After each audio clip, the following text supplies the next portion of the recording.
Hello, hello. Hi, everyone. Good morning, good afternoon, good evening, good time zone. How's everybody doing today? In this lovely Tuesday. I am Lucien Lunaris from NSFW's first iteration Avallum, the Vampire Wanderer, and coffee enjoyer. Good Tuesday to you too. I'm doing fantastic today. Thank you for asking. I actually slept a lot today. I slept way too much. I woke up like super late. Seeing you makes my day. Talking to you guys make my day. Do you have your coffee with you now? I do. I do have my coffee. I tried something different today. I'm actually using a creamer. It's a cinnamon roll creamer. So, it's very, very sweet, but it does taste like cinnamon roll. So, very good. Very, very good. Sounds amazing. It is amazing. It's wonderful. Is your sleep schedule fixed now? No, it's actually worse. It's actually worse. Banana bread? Actually, I didn't bring banana bread today because I just ate like 30 minutes ago. Yeah, and I think it was a bad idea. I think it was a bad idea. You just had a coffee, but now you want another one. That's the life of a coffee addict. Welcome to the club. We love coffee. What did you eat? I actually made some spaghetti, ground beef, beans, and sriracha mayo. I didn't make the sriracha mayo. I put the sriracha mayo on top of Avallum. And yeah, it was good. And black beans, yeah.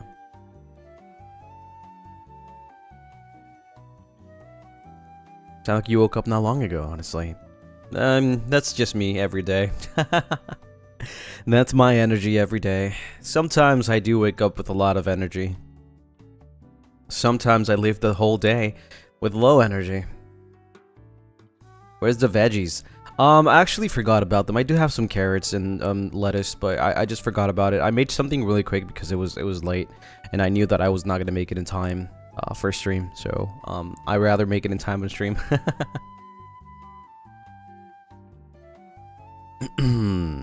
Now that's sriracha mayo. I love sriracha mayo. It's almost done. What kind of coffee are you drinking now? Coffee, espresso with cinnamon roll, creamer. Yummy. But how are you guys doing today? What has happened today that's worth noting? What has happened? Thank you for being punctual. I try. Sometimes I'm not punctual because, you know, I have to do some things and I wait for a couple minutes, and I'm probably a little late sometimes. You got off work on time. Let's go. Welcome home. Getting ready for an exam right now. Right now you have an exam. Good luck. You got this. You passed your history exam. Let's go. Did a good amount of studying. Being productive, I see. I was very productive today, actually.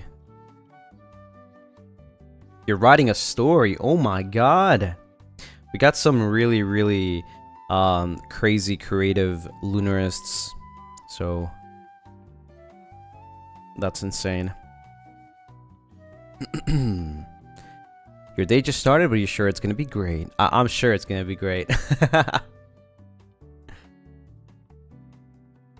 Getting ready for February, I guess. You know what? I was not ready into February. It just happened. It just happened. But good for you. I hope that you do get ready for February.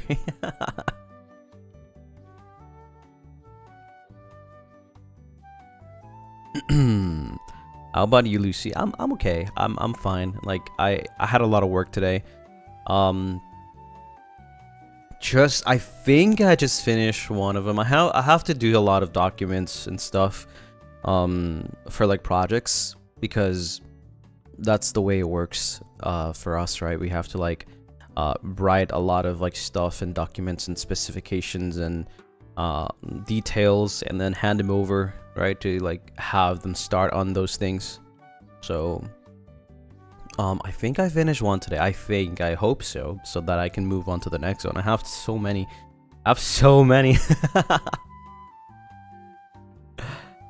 It's like going to school, man. It's like I have homework to do, right? And I have to hand it over or nothing gets done.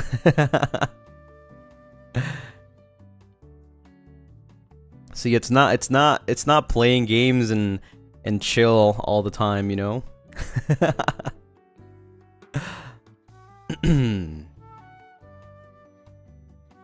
But it doesn't feel that so much as homework. I feel like that's an exaggeration. It's more like fun work, right? Not homework. Fun work. I can't give you too many specifics because that would be spoiling what I'm having next, so you're gonna have to wait for that.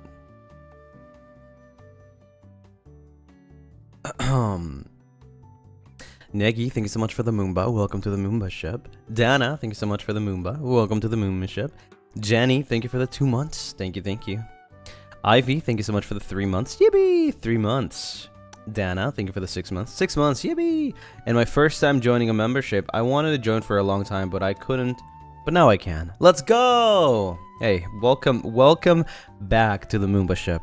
You're always welcome, even if you don't make it for a month. That's completely okay. 19, thank you for the 5 gifted. Rah!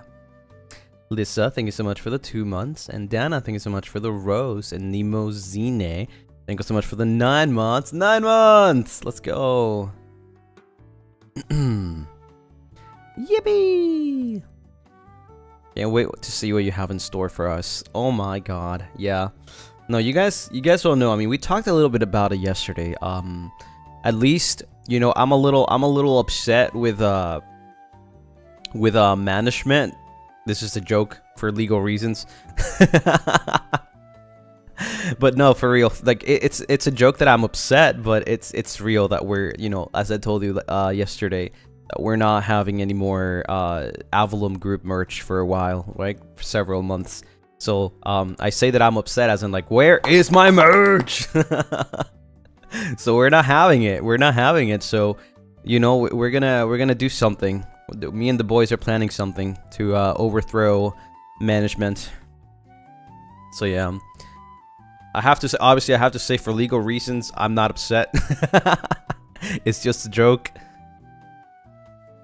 But the part of not getting merch for a couple months, yes, that is it. That's true.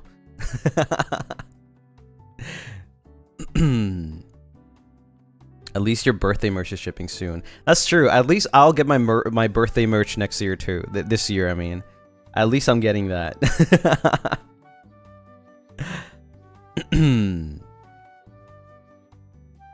That's soon.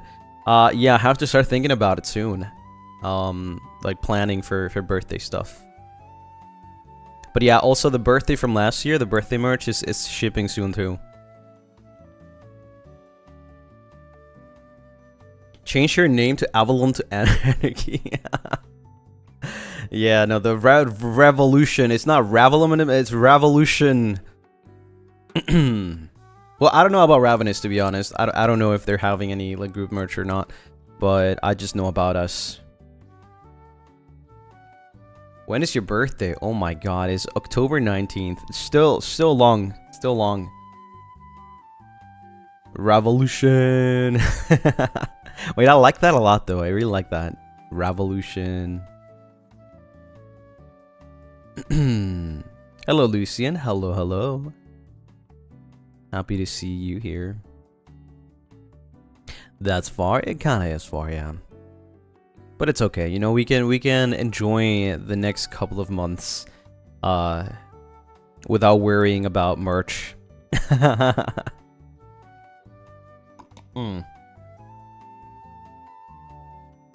October babies, yeah, Libra, let's go, woo!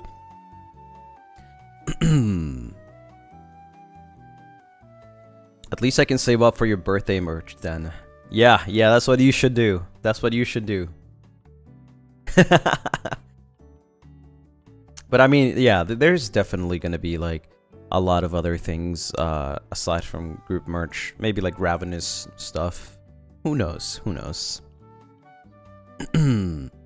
I've seen you guys going crazy. Actually, well, I haven't seen because I don't know, but Manasan have told me that you guys have been going crazy with the snapshots. And yeah, I think we're gonna be stuck there for at least 2 days. You guys are insane. I think we're gonna be stuck there for at least 2 days. I'm just doing my math right now because I don't know, but that's what they told me. Like, you guys are insane, and if that means something, it means that it's probably way more time than we spent last time. Yeah, I think we're gonna be jailed. We're gonna probably sleep at the office. I'm gonna take my own pillow just in case, and my bed sheets too. I'll take the window. It has a nice view. My sleeping bag. Wait. Oh my god, we could do like a night vlog exploring the FSB office and their haunted ghosts. Can you imagine? Oh my god, dude. That would be funny though. I don't think we can stay there though, but you know, if we could, that would be awesome. Oh my god, IRL phasmophobia, yes. Who's haunting FSB? I don't know. John Avallum.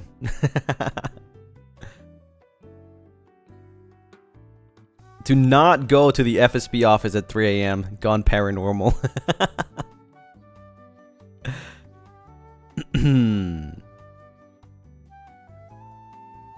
Aren't you John Avallum? On good days. On good days, I'm John Avallum.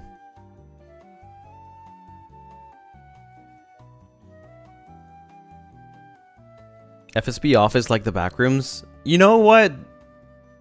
Yes. It kind of looks like that because it's usually empty.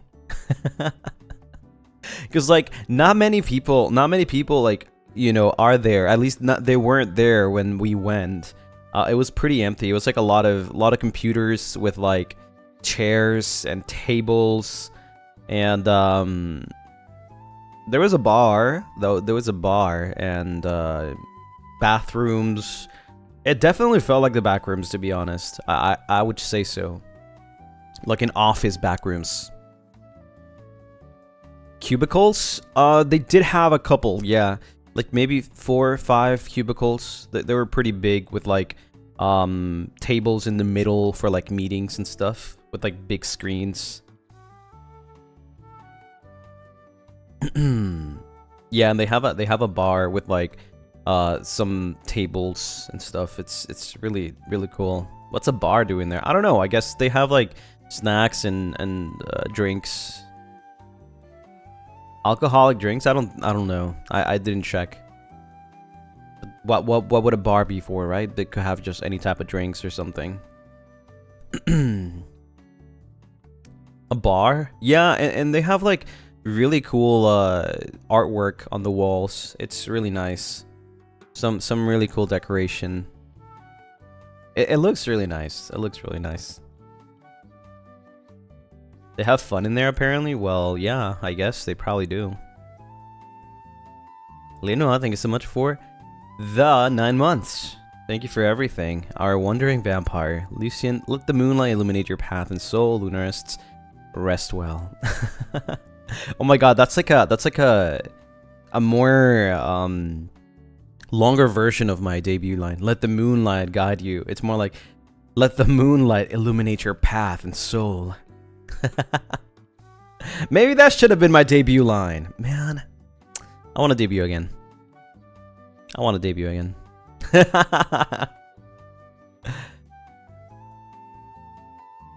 Sounds edgier and cooler. Yeah. Maybe that Lucien would have been cooler. Maybe you guys would have loved that Lucien. The pronunciation of my name. Did I mispronounce Leon Hua? Did I pronounce it wrong? Maybe I said it too fast? Or maybe I just said it wrong in general.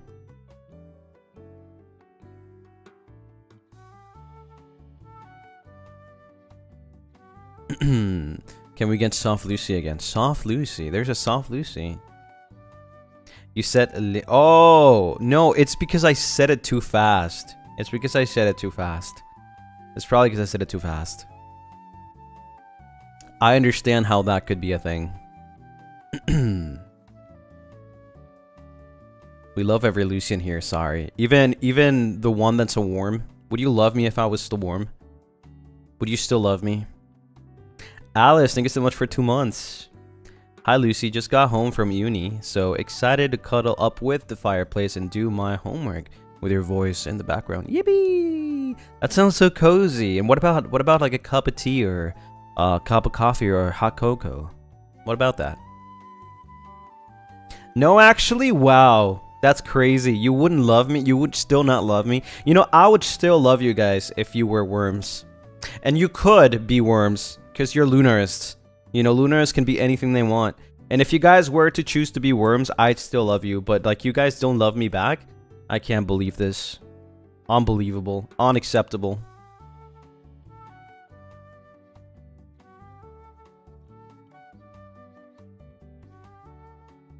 Why worms? I don't know. Because who likes worms anyway, right?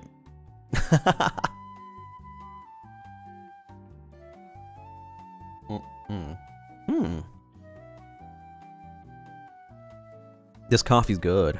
Damn. I'd make you a dress if you were a worm. Yeah.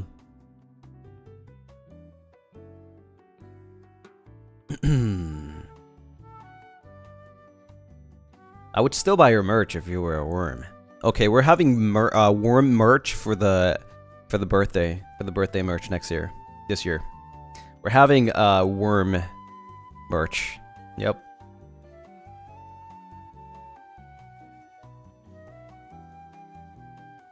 Can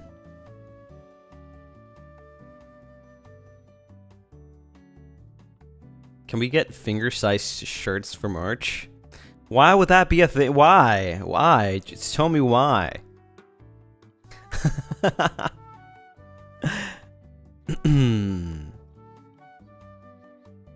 Merch for worms. Oh my god, like tiny t-shirts? No way.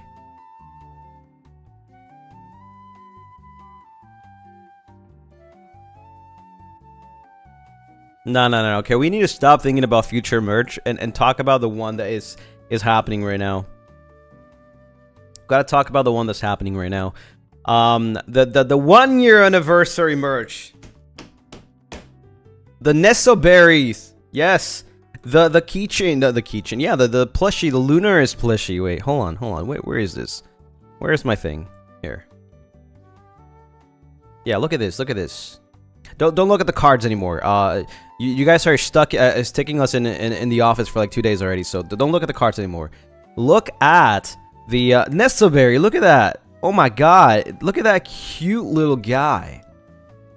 One singular Nesoberry. Yeah, and look at this worm.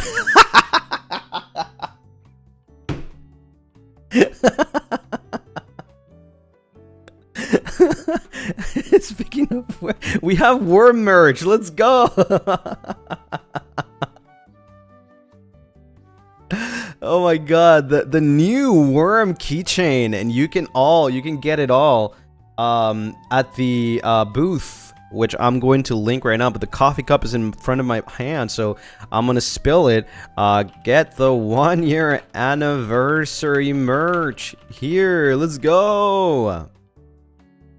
Check it out. Onigiri worm. It does look like an onigiri. Let me go back. It does look like an onigiri. A little bit. Come on, stop. Can I? There you go. Pause. Awesome.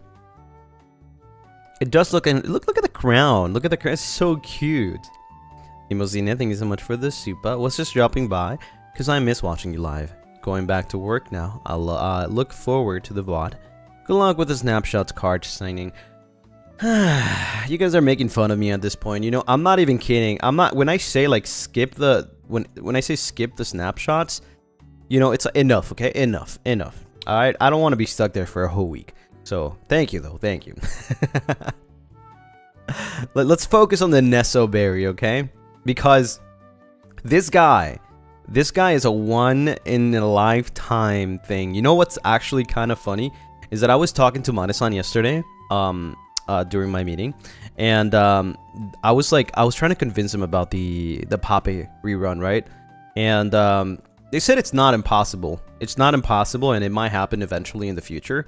But they are not doing any more Neso berries or plushies in general, because they say it's just so difficult. It's so difficult. The production is so difficult. So these are actually 100% going to be the last plushies that you will see from us. So yeah, these are like once in a lifetime kind of thing. I was kind of like sad, but I understand. I completely understand that these are very difficult to make. You know, they're pretty big actually. They'll send us more pictures, by the way, I think by the end of the week, so that we can show you guys exactly like compared to like maybe like other things and how big they are. But yeah, these are actually like pretty big. I think they're like a little bigger than an average head, I guess. But I say like average head is like an adult's head, probably, right? These are a little bigger than that. They're like pillows. When does the merch sale end? February 17th. But, big but, by the way, but if you wait until the last day, your order might not get through because of booth and stuff. You know, international, it will not process your order 24 hours. It takes like around 24 hours, so you would have to like, you know, really, the last day is the 16th of February. So it's exactly when the anime impulse is happening.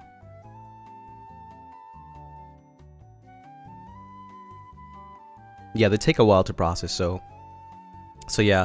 The Neso berry is literally once in forever. We're never getting other or ever even having them back. I was just confirmed, you know, yesterday, because I was like asking about the papes and stuff, and they just mentioned that these are just never coming back. So yeah, these are just once and forever. It is really sad, but I understand though. I understand that these are very hard to make because they're massive. They are massive actually. They are massive, and like they're really difficult to make. So yeah, you know, grab yours while you can, and yeah. Also, these little guys are cute though. I love these little guys. You can have them. I'm actually gonna have mine on my backpack. You guys won't see it if I ever go to Japan. You guys won't see it because you guys can't see Lunaris. But I'll have it on my backpack. Worm moment. Yeah. And it's gonna be always next to me when I'm streaming. How come we can't see Lunaris? Only if I allow you to.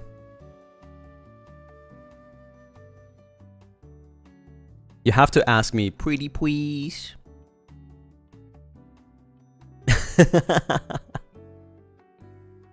What the heck? We have no reflection. You can't. You don't have reflection.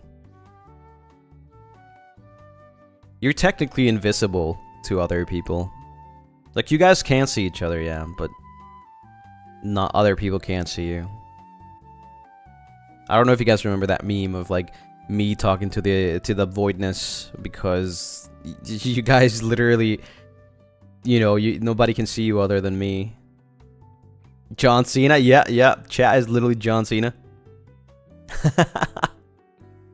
Possessive Lucy moment. I mean, it wouldn't. It's the best case scenario, right? Only I can see you, nobody else. The Lunarists are mine, and for myself. We are your imaginary friends. No, you guys are real.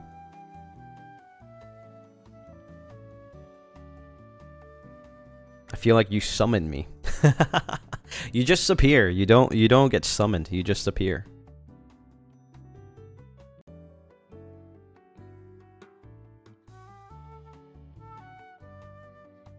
Are you sure we're real? Mm-hmm. Yeah. 100%. 1000%. We can prank Gale easily, I see. Yep. You can prank anyone, but the thing is, only if I allow it, though.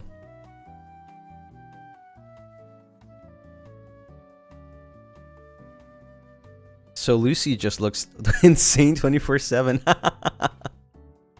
Yeah, right now I'm just talking to nobody. On the on the eyes of other people, I'm talking to nobody. But in my eyes, I'm talking to the Lunarists. Lucy really owns our soul. Yep, as soon as you type in chat, the first moment that you started watching my streams and you became a Lunarist, that moment is when you signed the soul contract, which is not really a contract. You just automatically get bound by soul to me. So people think you're insane. It's more like I'm just sometimes talking to myself kind of thing, right? That's how it looks like. Which is actually not that far from reality. I don't know, have you guys ever, like, I don't know, caught yourself talking to yourselves? I think it's pretty common, right? It should be pretty common. Did I agree to this? You don't have to agree. You're just called. You're called to action. Unfortunately, yes. I'm glad I'm not the only one. See, I'm not insane. We're all the same. And that also rhymed. It's just normal, you know? What's our duty as being soulbound to you? To be my companion for eternity. That's it. You have nothing else to do.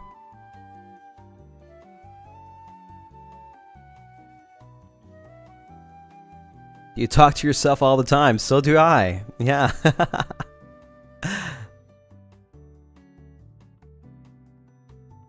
What a sick job. I'm down.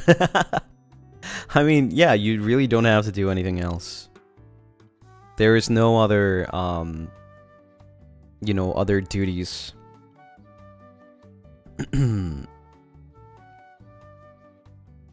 He's doing it now, talking to himself. No, I'm not. I'm reading a chat. What are you talking about?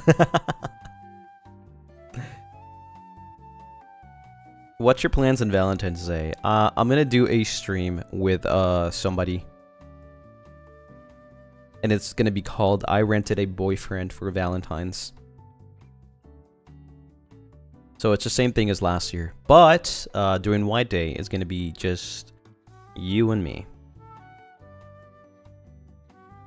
A new boyfriend? Yeah, it's not Roscoe anymore. And basically the way that the stream goes, I'm gonna be a little more explanatory during next week's what's it called? Moonlight Chats, but it's basically like we're just talking. Maybe there like some, some stuff about past Valentines, some topics. I'm gonna grab some questions from you guys, and I don't know. We'll see if this person has what it takes to be a date, right?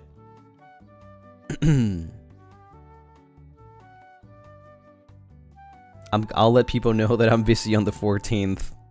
Yeah, you should. Gotta start now. How does Roscoe feel about this? Who? Who? What are we talking about again?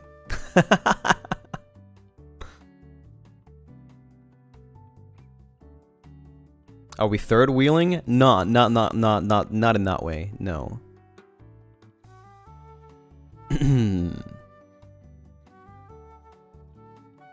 Did you guys feel like you were third wheeling during Roscoe's during the stream with Roscoe last year? I don't think so, right? I think it was more like we were teaching him how to do how to riz, or how to like flirt.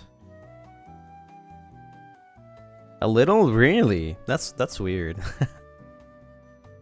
I don't think it was, that was not the intention. So I guess we're gonna have to change up things this time around.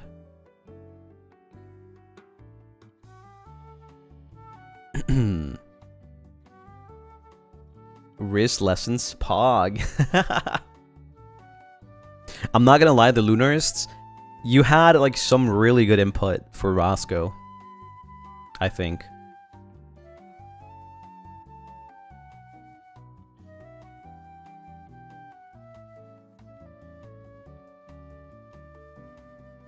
I wonder if the new boyfriend will have a baby bottle milk this time.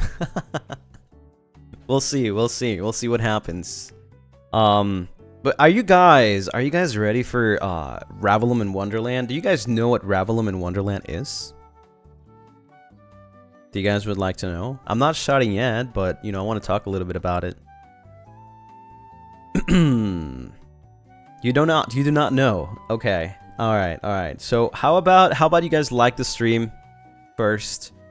You know, leave a like if you haven't yet while I'm explaining. Thank you. So, Ravallum in Wonderland is something new, actually. Something new. It's a fan-made visual novel that was made for the 1-year anniversary. And, you know, I found out about it through the anniversary tag. And I asked Mane-san if I could, you know, play it on stream. And they checked it. They said it's okay. I'm excited to know what's in there. I don't know which characters will be there. I don't know what dialogues will be there.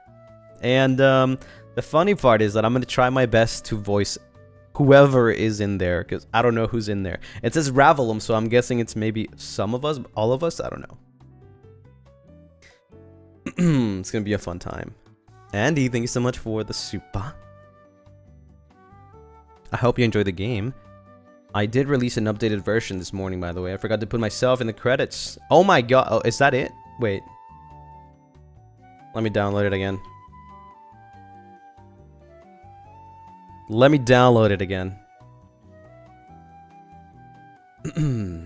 Has an estimated time of 45 minutes to an hour. That's pretty good, actually. Let's see. PC version.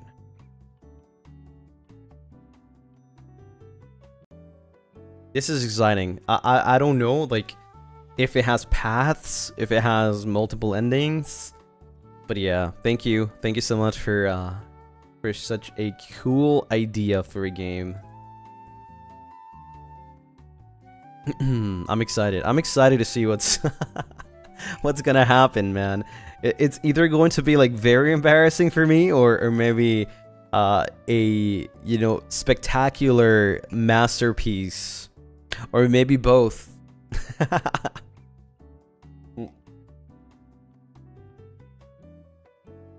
Lucien Lunaris, hello, hi. Welcome on in, everyone. You are all just in time. We're gonna wait a little longer so that everybody gets to catch the stream. Thank you for your hard work. Yes, thank you so much for working so hard on this. Why would it be embarrassing? I don't know, maybe because I have some lines that are embarrassing to say. I don't know. I don't know if I have some, so it could be embarrassing. And I'll have to say it because I am reading and I'm playing the game, so who knows? Who knows? Mane-san didn't even tell me anything. I just don't know what to expect. It says in Wonderland, so I'm expecting something like themed Wonderland and probably even swapped roles, perhaps. I don't know. Andy, thank you for the super. I promise I did not embarrass you, I think. Oh, well, that's reassuring. I don't think anything can top the embarrassment of the reverse Riz. I agree. I actually agree. We don't talk about that. We don't talk about that. Lucy as a Mad Hatter. Honestly, I don't know. The only reason I used a hat on the thumbnail was because I like the Mad Hatter. I think the Mad Hatter is pretty cool. So I thought like, oh, this would be really cool. But I don't know. I don't know if I'm the Mad Hatter or not. I really have no idea. And like, who's gonna be Alice? Like, is it going to be the player? Perhaps? Lucy as the Queen of Hearts, maybe. Oh my god, wait, that's actually such a cool idea, I'm not gonna lie.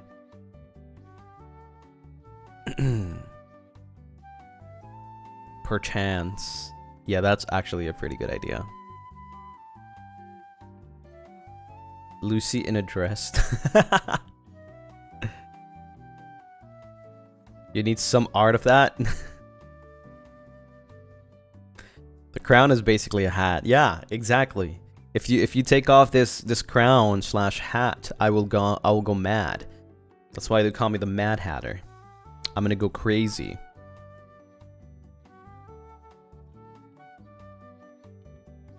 Yeah, what would be like everybody's roles? Like, what do you guys like expect when it comes to like the Wonderland world?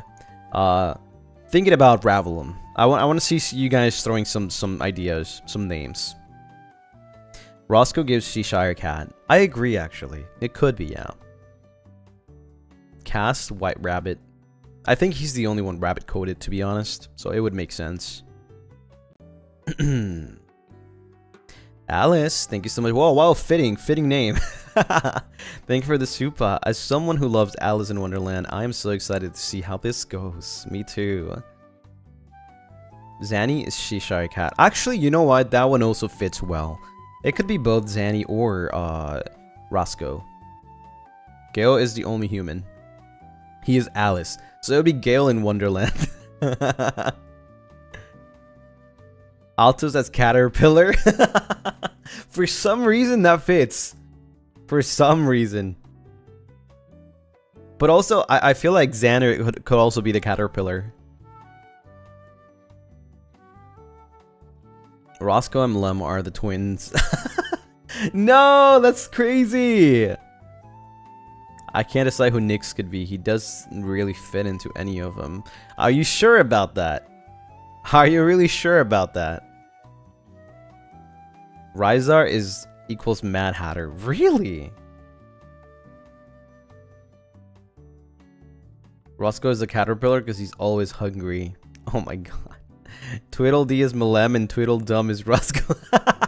That's the funniest thing. Cass would be the White Queen. Also, that's kind of fitting too. Yeah, that's kind of fitting.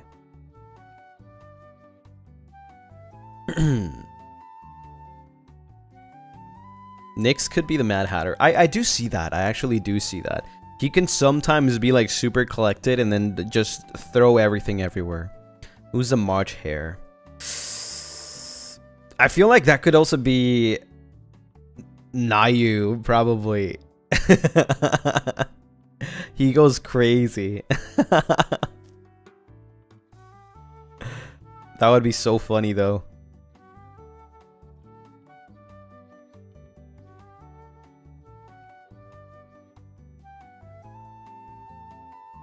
Nayu equals March Hare is wild. I know, but it's very fitting. Alta's crying in the corner because we haven't talked. He is the caterpillar. I think he's pretty good at the caterpillar. But then again, like, I feel like Xander fits it more. There could be many other characters. Have we talked about Rizar? Some people said Mad Hatter. Some people said Mad Hatter. And, Nayu is best for Queen of Hearts, hands down. Oh my god. After hands! With the scream. That'd be so funny though. Everyone is somewhat Mad Hatter coded. Oh my god.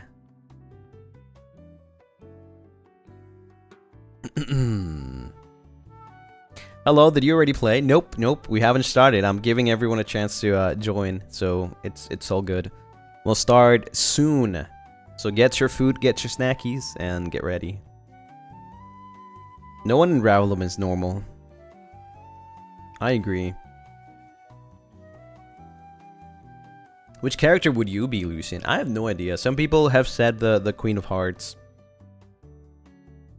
Are we missing any characters? A lot of characters. Hey, what was that? Hey, Nayu. We were just talking about how you would be the best Queen of Hearts.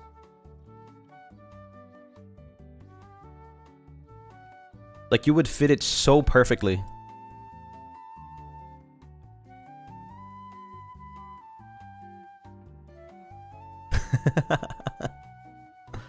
I heard an impression. Oh, you did? Nah. I think you heard wrong. Your ears are, your alien ears are betraying you right now. You know, you're probably not used to this human world. Don't worry, you know, I was like that when I first came in here. So I can understand you being from outside, you know, also having the same issue. No worries. You'll get used to it.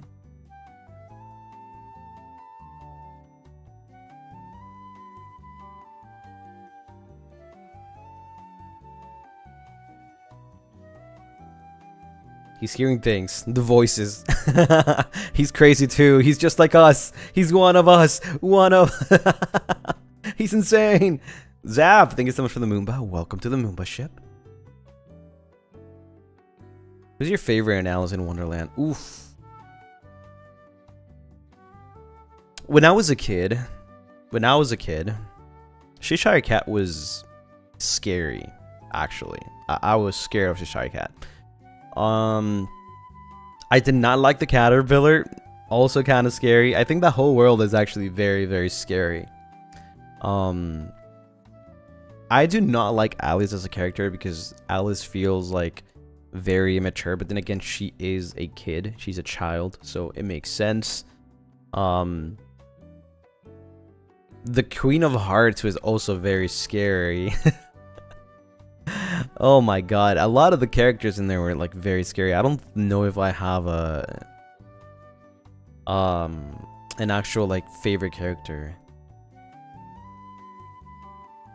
I feel like the Mad Hatter was probably the most actual normal person.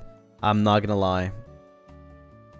You may call him insane. He may have been like crazy, but I think he's the most normal person in there.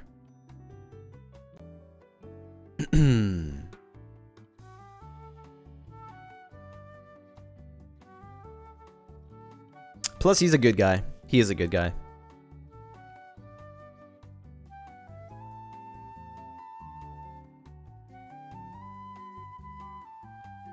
Alice, Mad Hatter, and the Queen of Hearts lackey.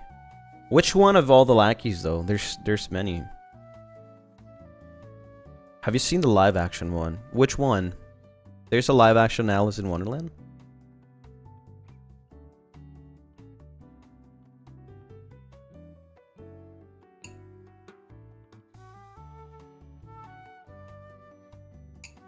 Wait, hold on, let me check.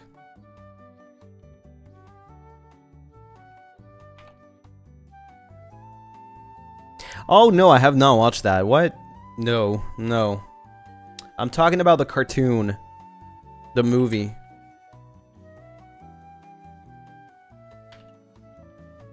It's an old one. The classic, yeah. Yep, the original animated, yeah. I'm talking about that, yeah. Alice, thank you for the soup. You know which characters I just remember existed. The flowers, I forgot about those. You're right, yeah, the flowers. I hate those flowers. The classic is the best. The classic is the scariest version of the whole story.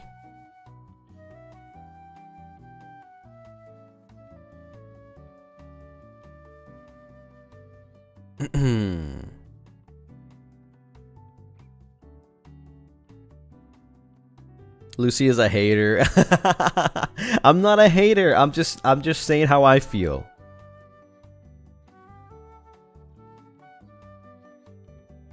The flowers would always be rude. Yeah, and they're like weirdos too.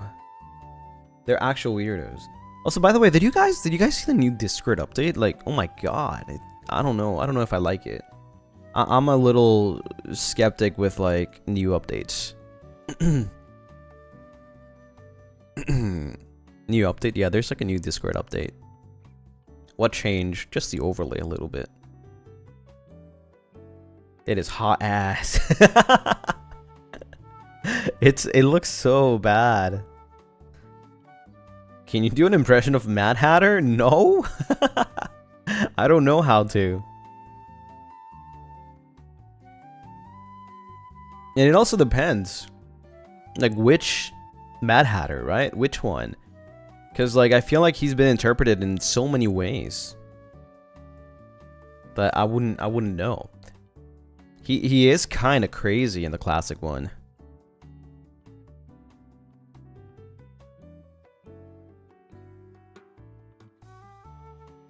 Which one's the classic one? I don't even know how to explain it, man. I don't know how to explain it. The cartoon.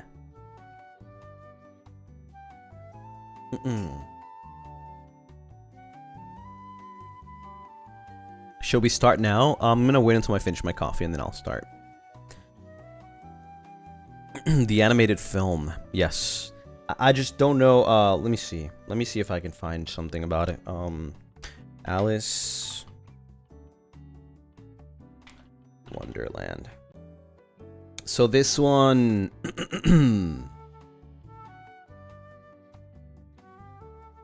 Oh, I found it.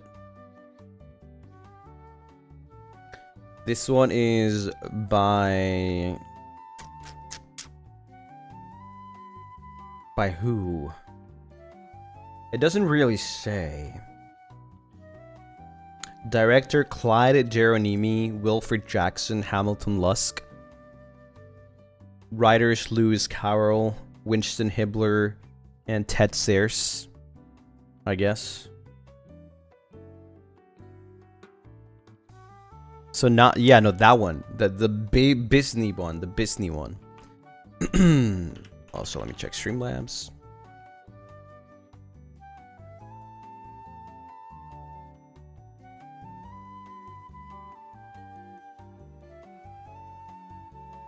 Peter Pablo, thank you for the Streamlabs.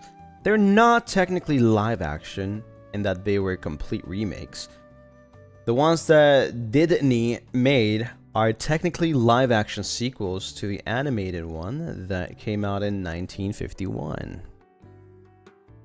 I see. I see. All right, are you guys ready? Are you guys ready for some Ravallum in Wonderland? I think it's time. I think it's time. I am very excited. Let me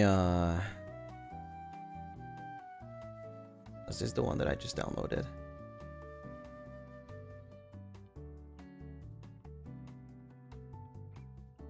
Let's see.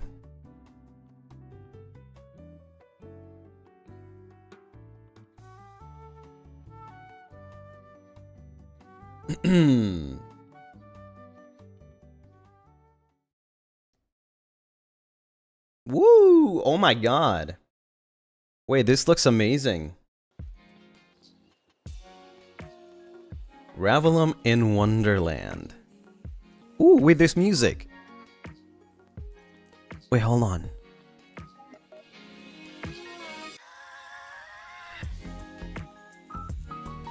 Woohoo!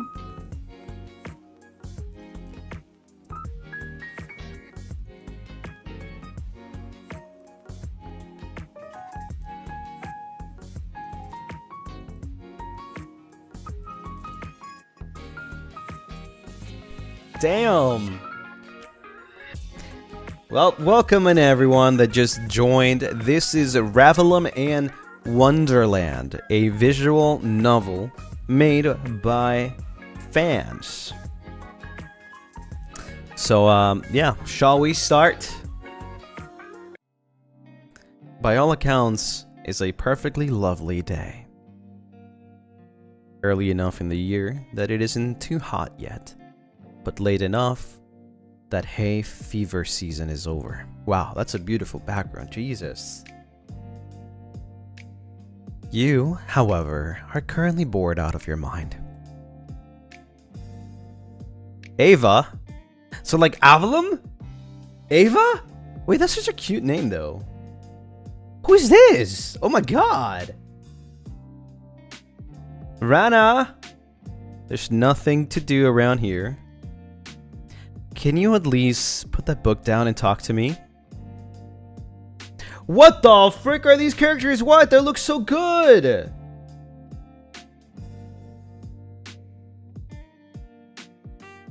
Your sister is sitting a few feet away, completely absorbed in some sort of physics book. What was it called again? Try to read the title. The cover reads, Physics of the Universe. I still don't understand why you like that book so much. Wait, no, I know what's going on here. I know, this is like the beginning of Alice in... But sorry. Yeah, the beginning, right? Where like, the person gets isekai'd, right?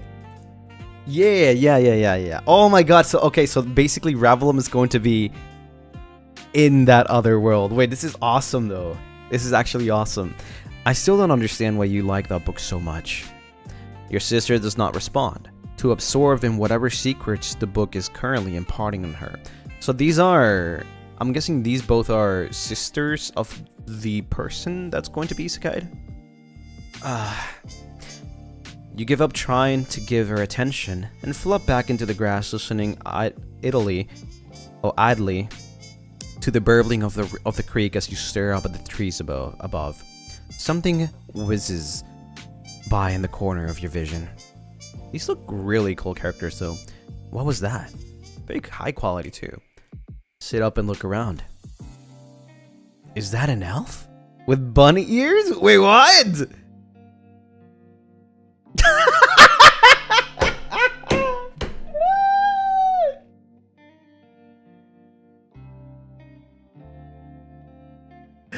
That's crazy, dude. That's actually crazy.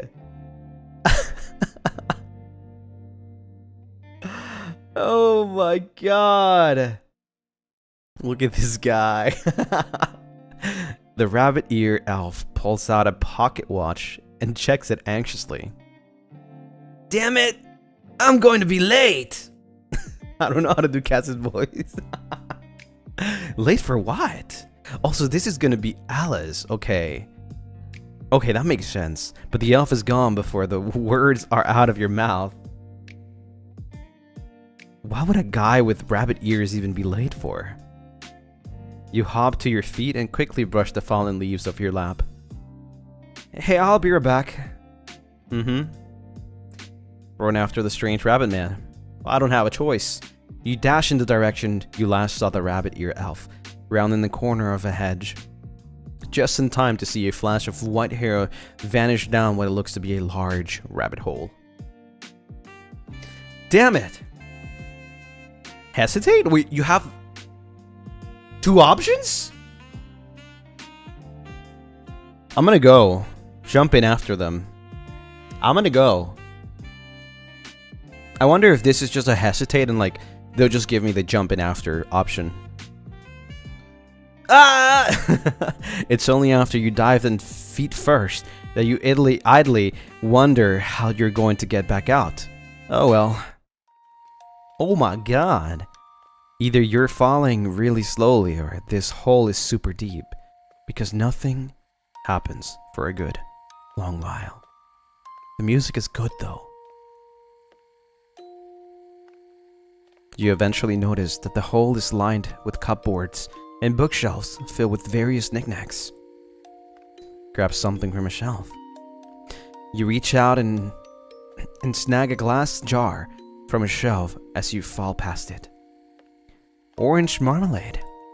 Oh, that's such a cute animation. Not animation, but like different expressions. Oh, it's empty. Will just dropping this kill someone? Let go of the jar. Put the jar back on a shelf. I wonder if this makes different things. Let's just let go of the jar. You open your hand, but the jar seems to hover in the air in front of you. Huh? Not what I expected to happen. You don't know how much time passes as you consider to fall further and further down the hall. Endless cupboards and shelving rushing upwards before your eyes. Am I just gonna be stuck like this forever? Any further thoughts you have about the matter are cut short when you realize you can see the ground rapidly rushing up to meet you. Brace yourself. You brace yourself for the impact, expecting to feel something break as you hit the ground, but when you hit the pile of dead leaves and sticks at the bottom, it's like you only jump off a low fence. Ow! It's so dark down here. Where am I? God damn it! It's so late, I'm so late! You look up in time to see the elf white cape disappearing around a corner down the hall ahead of you. Chase after him. Woohoo! Damn, this music is crazy good. The hall before you is lined with what it seems to be an endless amount of doors. Wow. Regular doors, ramshackle doors, grand wooden doors carved with intricate scrollwork and decorated with gold, unassuming gray doors labeled in a language you do not understand. You try a few, but all of them are locked. Ugh. I really wanted to see what was behind the fancy wooden door with all the gold. Oh well, this isn't where the elf went, anyway. Proceed further down the hall. Your vision is beginning to blur from all the doors you're seeing when you run into something at waist height. A table? On closer inspection, the table is made of solid glass. There's a small golden key lying on the surface. Also, my chat died. Just give me 1 second.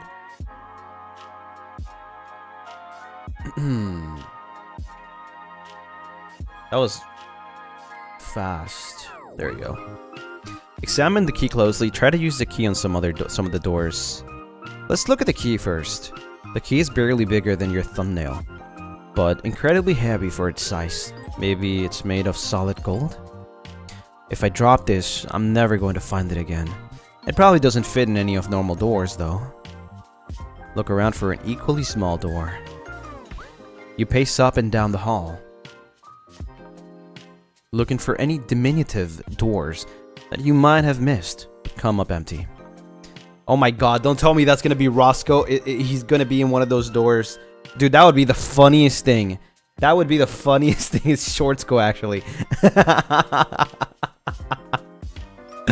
If there's no doors for this key, then why would someone leave it out? Maybe it's a red herring? Right as the words leave your mouth, you notice that one of the floor-length curtain between the doors has been disturbed. Jackpot! Pull back the curtain. Behind the curtain is a tiny door about as high as your forearm. You kneel down to try the key in the lock, and it clicks. Yes! The door swings open, and you carefully peer through it. On the other side is a beautiful manicured garden with rows of rose bushes lining a paved path leading to a grand fountain. As you take in the sight in awe, a jet of water spouts from the top of the fountain, shimmering in the air as it crashes into a basin below. Wow, this seems so much nicer than this musty hall. But I'm way too big to fit through the door. Maybe there's some way for me to shrink down? The rabbit man must have done it somehow. Look at the table again. When you turn back around, there's a small bottle on the table that wasn't here before. Did I just not see that before, or did someone put that there when I wasn't looking? Upon closer inspection, there's a paper label on the bottle that says, "Drink me." Maybe it'll make me smaller? Drink from the bottle, never drink from random bottles. Don't do that, chat. Completely awkward! Thank you so much for the 50 gifted! Rah! Let's go! This is one of the least absurd things that's happened to me today. Bottoms up, I guess. Drink the contents of the bottle. The liquid in the bottle tastes a lot like different tasty things. Cherry tarts, custard pineapple, roast turkey, toffee, butter toast, but weirdly enough, they don't clash with each other at all. That sounds delicious, by the way. Oh my god. Those are some really good flavors. I wouldn't say they would go together though, but maybe they do.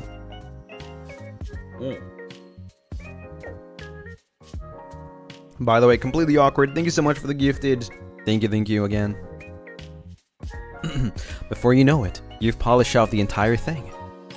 Now I'm kinda wishing there was more. Wait, why does the ceiling look a lot higher up than it was before? Upon closer inspection, you have indeed shrunk down enough to fit in the small door leading to the garden. Yes! Now where was that key? Oh no, I left it on the table when I picked up the bottle. The top of the table is nowhere within your minuscule reach. Ah shit, suddenly the freaking shit. Maybe I can climb up with one of my legs? Attempt to climb the top of the table. Unfortunately for you, the table leg is way too slippery for that. You give up after falling on your ass. Okay. No less than 5 times. Did you really have to say ass? I love these dialogues. How did I manage to forget the key? And why did that small door lock itself when it's closed? A flash of light, glinting off glass, catches your eye, and you realize that you've never actually looked under the table, because there's a small glass box with a cake inside it, placed on the floor. Huh? If that bottle made me smaller, maybe this will make me bigger? Examine the cake. You open the glass box to take a better look at the cake. It's pretty small, only about the size of your palm. By the way, I do wanna kind of say that I appreciate the building of this. It's very similar to Alice in Wonderland, as in like it's pretty loyal, right? Like it's not like just straight up showing you the characters. It's kind of like building up to like getting into the world, which I really like it. You know, that this part is like so important for Alice in Wonderland. You know, having to like shrink and making yourself big. So it's really nice. It's really well written. The words "eat me" are spelled across the top with tiny currants in the white frosting. Also, the way things are, like the dialogues are written, is super good. I guess it doesn't matter if I grow or shrink after eating this. If I get bigger, I can reach the key, and if I get smaller, I can just crawl under the door. I might get mistaken for a bug in the garden, though. Eat the cake. Do you still say bottoms up when you're eating an entire cake? Probably. You ponder the idea as you polish off the small cake. In a couple of bites, the ceiling immediately starts getting lower. Yes, it's working! Now I can grab the key and... Oh no, I'm still growing! The table and the key starts to get farther and farther away as you realize that you're well on your way to becoming the main character from Gulliver's Travels. I won't get stuck in the building, will I? Luckily, the moment you feel your head touch the ceiling, you seem to stop getting bigger. At least I've stopped growing. How am I going to get out of here now? Shouldn't have drank the entire bottle of the weird juice. Shouldn't have eaten the entire cake. But maybe it wouldn't have even worked if I didn't. Oh! Ah! You startle at the sound of the elf's voice, hitting your head on the ceiling, and glance down to see him peering up at you in shock. Why is there a giant girl in the hall? What the fuck? I don't know. You have to know how to get this big. There's no way you were this size before you came in here. I don't know. Ah! He jumps, hands flying up to cover his elf ears. His gloves and fan clatter to the floor. Stop yelling, will you? You're so damn loud! What else am I supposed to be doing?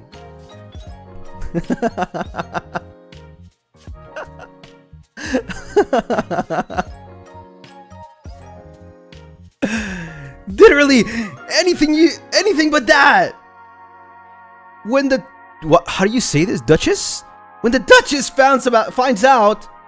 The elf cuts himself off mid-sentence, a horrified expression coming across his face. Oh shit, the Duchess!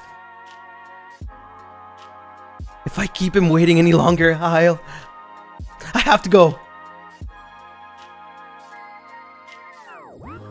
This is crazy.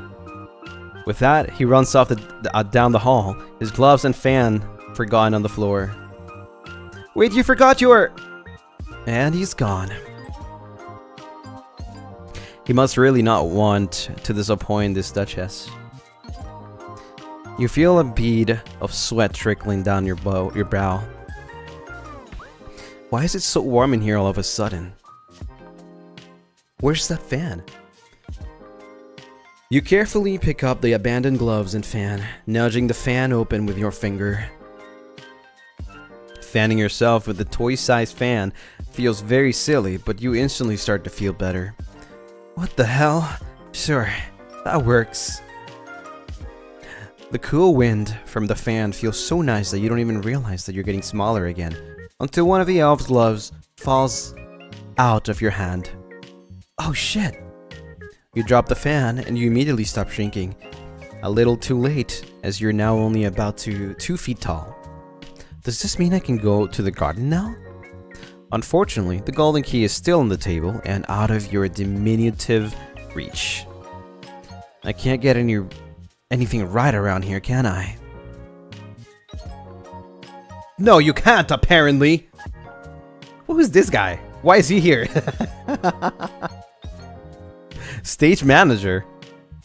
There's a strange crackling noise and a hologram appears in front of you. The person on the other end looks very displeased. Huh? You were supposed to start crying when you were massive. That's what the script says.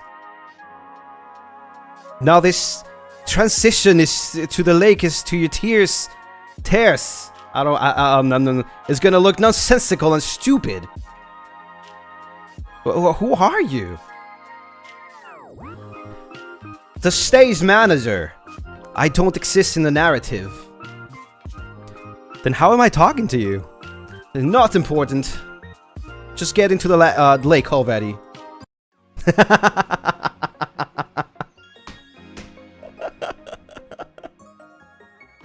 I'm so bad at British, man. What the hell happened? So he doesn't exist. He's just the stage manager. He's making sure everything is, goes well in the story.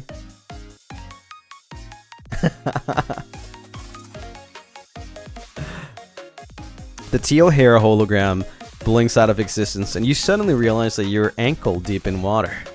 Man, what the fuck? Get out of the water.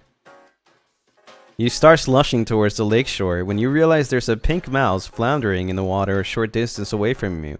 It's a Rascal! No way! Wait, this is actually like Avallum too. Okay. Oh shit.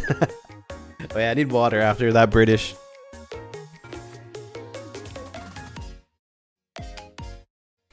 Hang in there, I'm coming! You head back into the lake, the water reaching up to your waist by the time you wade all the way out of the drowning mouse.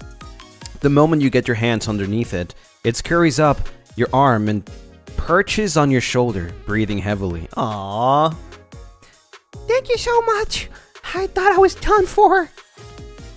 All these metal bits really weren't doing me any favors. Upon closer inspection, you notice that the mouse has a safety pin stuck through one hole of its holy ears and a small chain attaching its tail to its body. The Rascal's voice.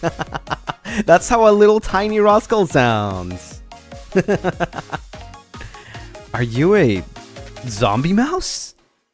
Hey, that's rude! I don't go around asking people if they're zombies.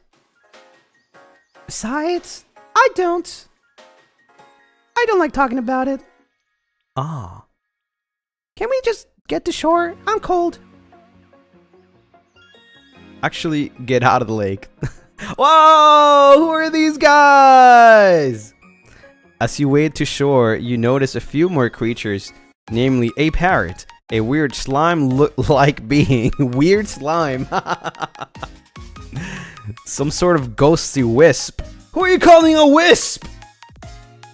And a bat slushing... And a bat... okay. And a bat sloshing their way out of the lake of what is supposedly your tears. Well, most of them are. The ghost is just kind of floating above the water. Wouldn't the pipsqueaks be able to fly too? wouldn't the dewdrops be fine though? Wait, wouldn't everybody just be fine except for the rascals though? Oh my god. Once your bedraggled party is out of the lake and sprawled across the sand, the bat, who strangely only has one wing, speaks up. Does anyone know how to start a fire?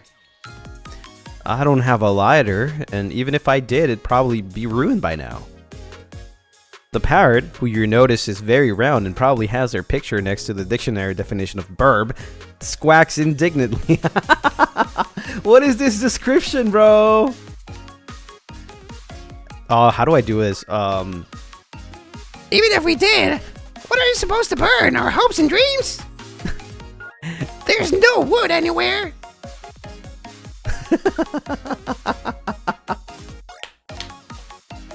What does the Lunaris sound like, man? Oh, that's a cute Lunaris drawing, by the way. I didn't notice. That's very cool. You have hopes and dreams. Damn. The bat shoots the ghostly wisp glare. Are you dead? You don't really have much of anything anymore, honestly. That's rich coming from someone who only has one wing. It's because they're supposed to match with Danny! Will you guys shut up for a second?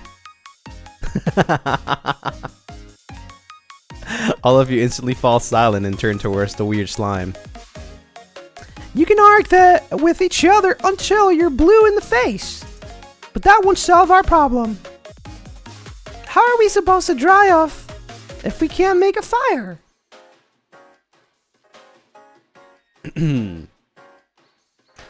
Well, it's pretty sunny. Maybe we just need to lie in the sand for a bit. That's gonna take long, though. Not to mention, you'll need to turn over halfway through. Yeah. If I'm gone too long, the Duchess is gonna be so mad. You're not wet, though. You can literally leave right now. But I gotta show solidarity. That's only if you're soaked like the rest of us. You glance over the slime, who looks like they're going through the 5 stages of grief all at once. This always ends up happening. Wait, guys, I have an idea. Why don't we have a caucus race? Caucus? What? Oh, food, right? Food, right? My feathers are too soaky to fly now. A what race? Well, in whatever way we will get dragged off it faster. I'm definitely not anywhere with these stubby limbs. Not going anywhere. Will there be a winner, though? Yeah, sure, why not? How do we determine who wins, though? Whoever runs the most laps, and the prize should be... Oh, I know! The winner gets to be president! What kind of prize is that? Because it's a caucus!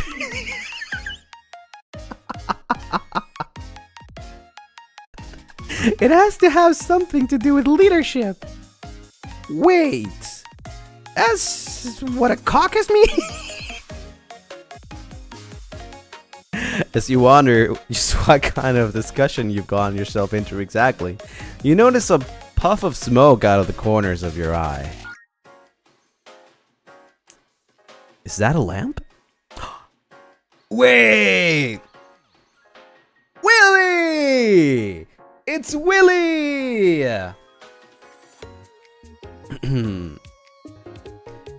You see no one else around except a strange gaggle of creatures, but a golden oil lamp with a strange cartoony face engraved on the side is somehow rolling slowly across the sand towards you. The parrot is the first one to notice, hopping over excitedly. Oh, shiny! Well, finders keepers. I wouldn't do that if I were you. Oh, it's a cat boy! There's another puff of bright red smoke, and a red-haired genie with cat ears and a tail appears in front of all of you, lounging on the sand. He props his chin in his hands and kicks his feet in the air behind him, shooting both of you a cheeky grin. Hey. Ah! The poor bird jumps several feet into the air and desperately flaps away, water droplets spraying in your direction. The rest of the still damp animals regard the newcomer with suspicion. Who are you? MaleVTuber, at your service. A lot of people call me the Cheshire Cat, though. No idea why. One of his ears twitches as he says that. Aw, it's cute. A cat? The cat ears are real? Hmm? Nope, no cats. Not even one that looks like genies. I'm out of here. The pink mouse promptly turns tail and scurries off. The strange bat quickly follows suit. Not trying to end up with no wings. Malum the Cheshire Cat sighs sadly. Come on, I don't bite. You might not bite, but you seem like absolute trouble. I've been through enough for a day. You say that every day. That's because none of you ever give me a fucking break! Hey, I'm not that bad! They start idly drifting away from the as they argue, and their voices quickly fade out of earshot. The genie looks disappointed for a second, but it quickly fades into amusement as he turns his attention to you. And what are you doing here? I haven't seen you around before. You open your mouth to answer, but are interrupted by a hand on your shoulder. Oh! Oh, there you are! You turn back around to see the elf from earlier, but he seems to have mistaken you for someone else. Good! I was just about to go looking for you. Somehow, I managed to drop my gloves and a fan when I was startled by a very large girl earlier. Come to think of it, she kind of looks like you. Bah, that isn't important. Can you back home and grab another parrot of each? I'm already horrendously late to meet the Duchess. He shudders.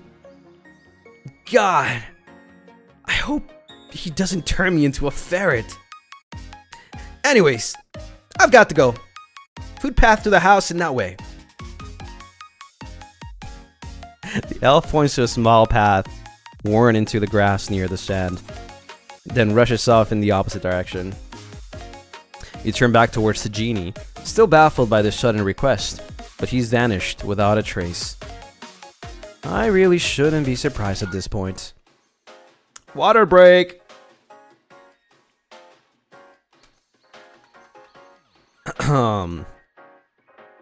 Off to that house now, I suppose. You make up your way to the lake shore and start down the small footpath. So we just forget about Malum here?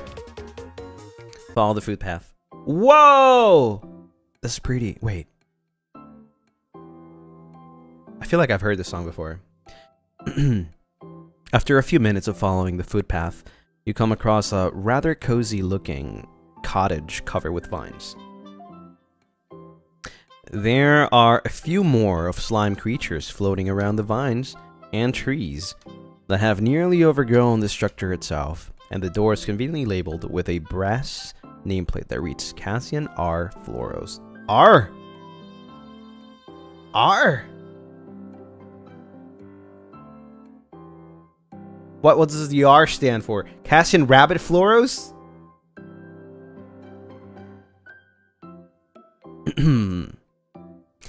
If I didn't know better, it almost looks like the cottage was grown directly out of the ground.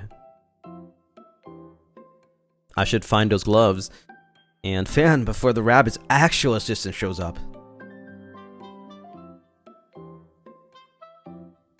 Cassian Rager is crazy. Knock. You raise your hand to knock on the worn, knotted wooden door before something quite obvious occurs to you. Wait, why am I knocking if there's supposedly no one home? Because it's good manners. Push the door open. The door swings open silently, and you hurry inside to a rather tidy-looking entryway, dashing up the staircase to the second floor landing. His personal things are probably all up here. Now, if I were an elf with rabbit ears, where would I leave my gloves? There are 2 rooms on the second floor, one on either side of you. Peek into the left room, peek into the right room. Let's go to the left room. The room to the left appears to be some kind of fancy sitting room. The kind they used to have 100 years ago, when having guests over was a needlessly complicated affair that required a whole room of its own. No fan and gloves in here. Probably only gets used when other people visit. The room on the right is rather small and only contains 2 beds. A small 2 beds? Who lives here? It's not just Kaz. Who is Kaz living with? It only contains 2 beds, a small table by the window, and a dresser, and on the table.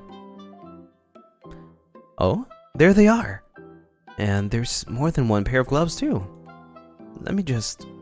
You reach up to the pocket, to pocket the gloves and the fan, and are just about to turn to leave when something on the windowsill catches your eye. Another bottle? This one doesn't say drink me though. Picking it up reveals that the only semblance of a label is the letters LG modeled into the glass. LG, like glass game? Maybe this will make me bigger? LG might stand for large. Should we drink it, chat? I mean, this is clearly you. Would you want to drink it or not? Lucien Lunaris, yeah. No, that's a lot of no's. That's a lot of no's.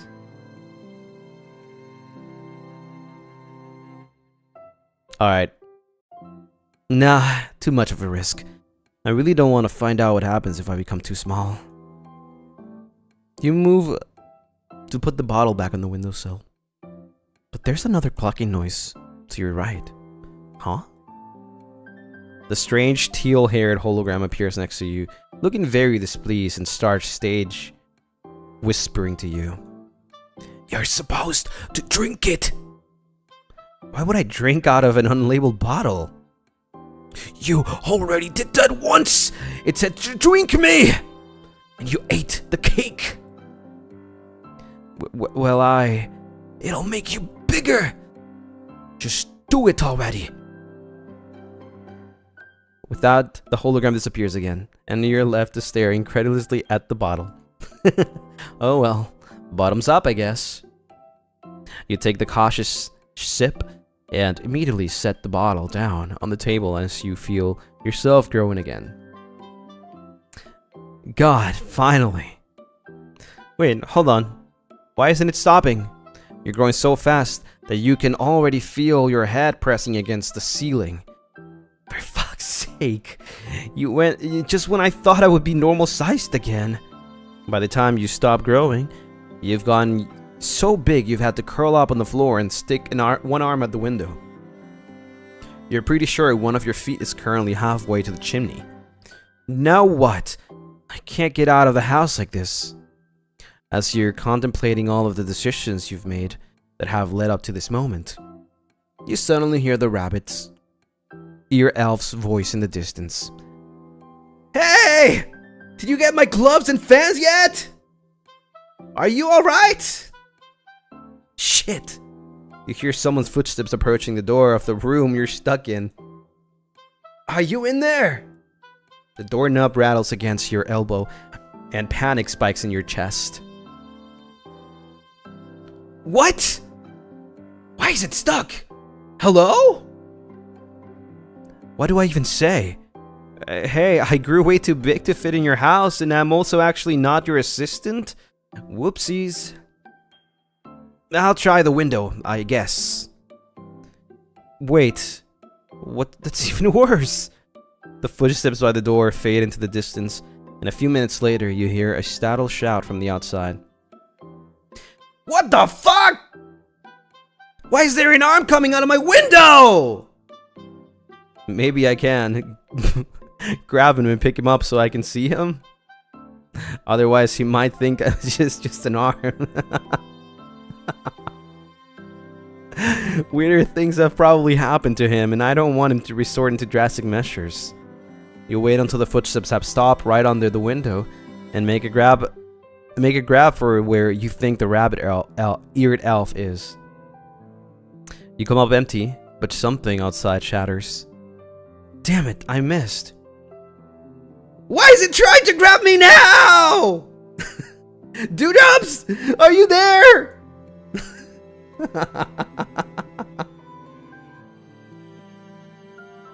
A few seconds of silence, then a chorus of high-pitched squeaks. You feel something cold and wobbly bump against your arm. Why are you digging for apples in the winter? They don't even grow in the ground. Can you guys pull me out of here? The sound of glass shards clattering against the cobblestones momentarily drowns out every other sound from the outside. Thanks. Now, do any of you have any idea what this is? More high-pitched squeaking. Yes, I know it's an arm! But why is it so massive? The squeaking reaches a fever pitch. It sounds a little like laughter. Oh my god! You don't know... I didn't mean it like that. Shut up and help me get rid of it! Both the elf and his companions fall silent, aside from occasional mutterings you can't make out from inside the house. I really don't like the sound of this. You go over there. You move over a little.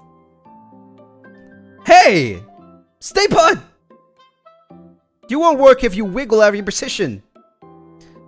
What is he doing? Suddenly you hear a strange humming from the outside. Alright. Here he goes. Reduce your size and watch. I guess. Begone, stranger! Shrinking blast! A weird beam of light flies through the window, hits you square between the eyes. What was that for? Wait, I'm shrinking. Sure enough, the spell does it as advertised, and soon you're able to fit through the door again. I'm out of here. You dash down the stairs, then realize that the elf and all of his dewdrops are still somewhere outside the house. Try to sneak out the back.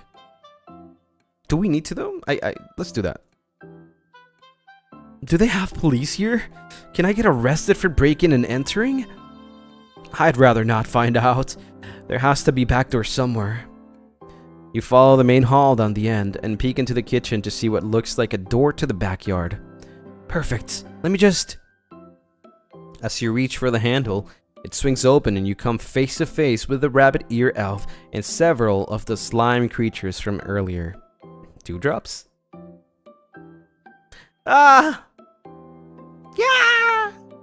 One of the dewdrops startles so hard they fly backward and hit the elf smack in the face before spiraling out of the yard. Ah!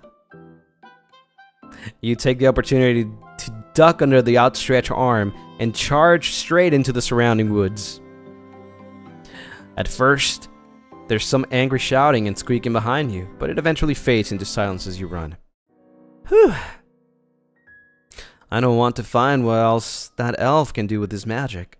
That's what she said. Where am I anyway? You look around trying to get your bearings.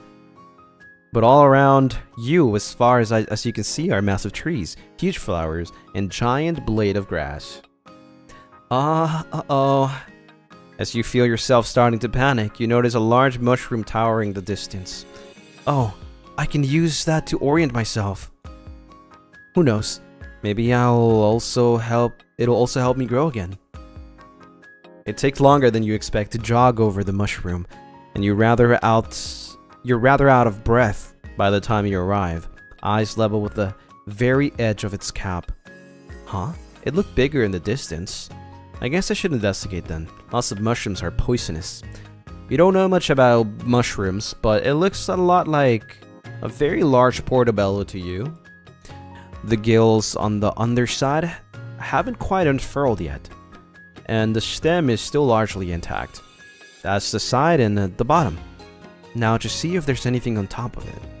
You stand on your tiptoes to peer over the edge, and nearly smash your head into the forehead of a strange man who's laughing on top of the mushroom.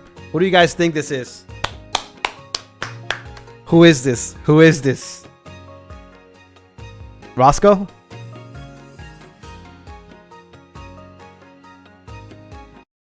Oh. Well, hello there, darling. Who might you be? Ah! The strange man laughs and flips. So, wait, is this a caterpillar? Is this a caterpillar? The strange man laughs and flips over to lie in his stomach, propping his chin on the back of one hand. Is it? You realize that he, like the weird bat from earlier, has purple horns and only one wing. I apologize if I startled you, but I'm afraid you haven't answered my question yet, darling. Who are you? You're suddenly finding it very hard to breathe. Are you that out of shape? I'm Ava, I think. At least I was when I got up this morning. I've changed size several times since then. Every time I eat something, I either start getting bigger or smaller. Wait, that sounds wrong. I mean, in height. Normally, I'm not this small. I'm trying to get back to normal.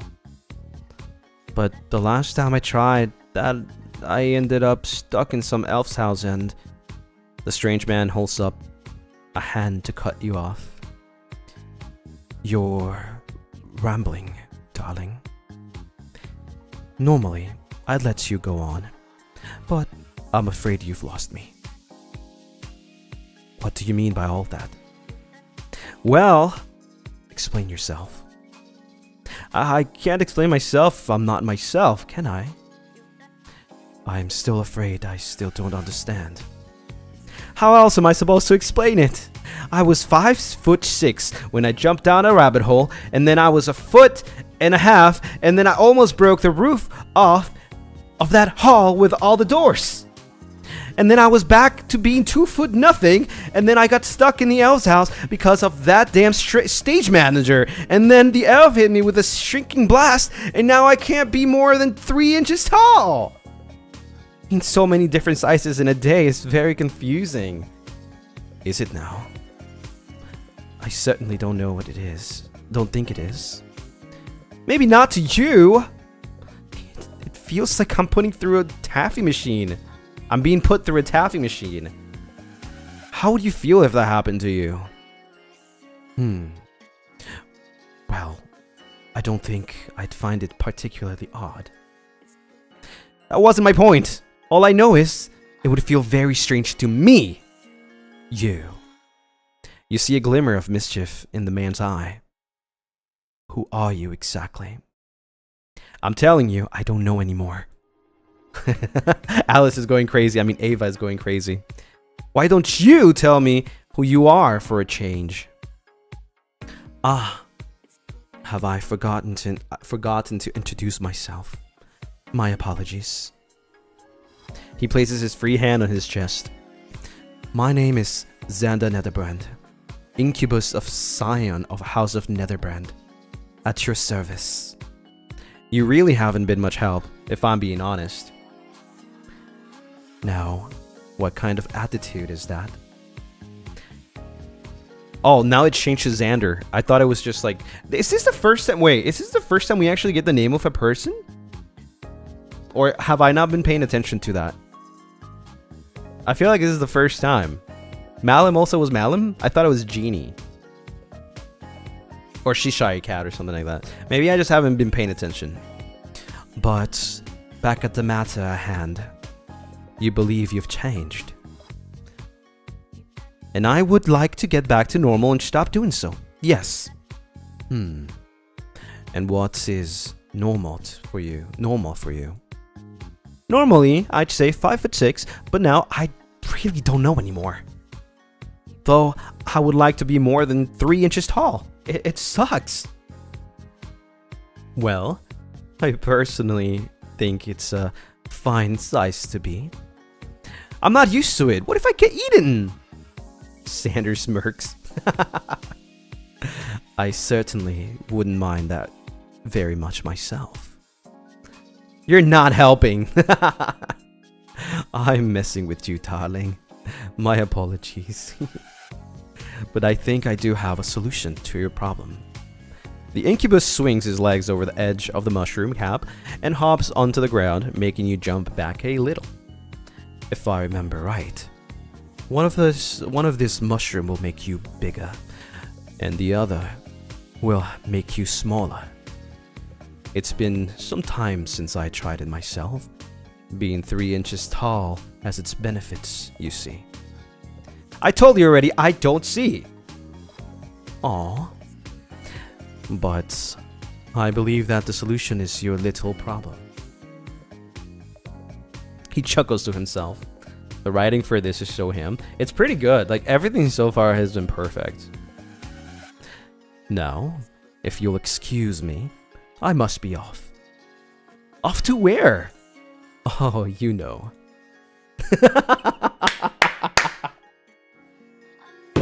Oh, that was good. Oh, that was good. I really don't. Incubus has already sauntered off to the forest without waiting for him. For your response, but raises a hand to you in farewell without turning around.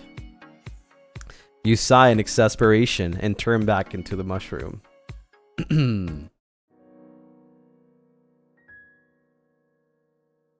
Which side is which? You circle the mushroom a few times, but find no indication of it being visibly separated into 2 halves. I suppose I'll have to make my best guess then. Okay, this is where Malum shows up again, right? I believe. It's like the twins and Malum as well should be here. You break off a chunk of the cap in front of you. Then duck under the mushroom and break off another chunk on the opposite side. Now to find out which is the big piece and which is the small piece. Eat some of the piece on your left hand. Eat some of the... Oh my god, I get to choose. Wait, chat. What do you choose? What do you choose? This is you. This is you.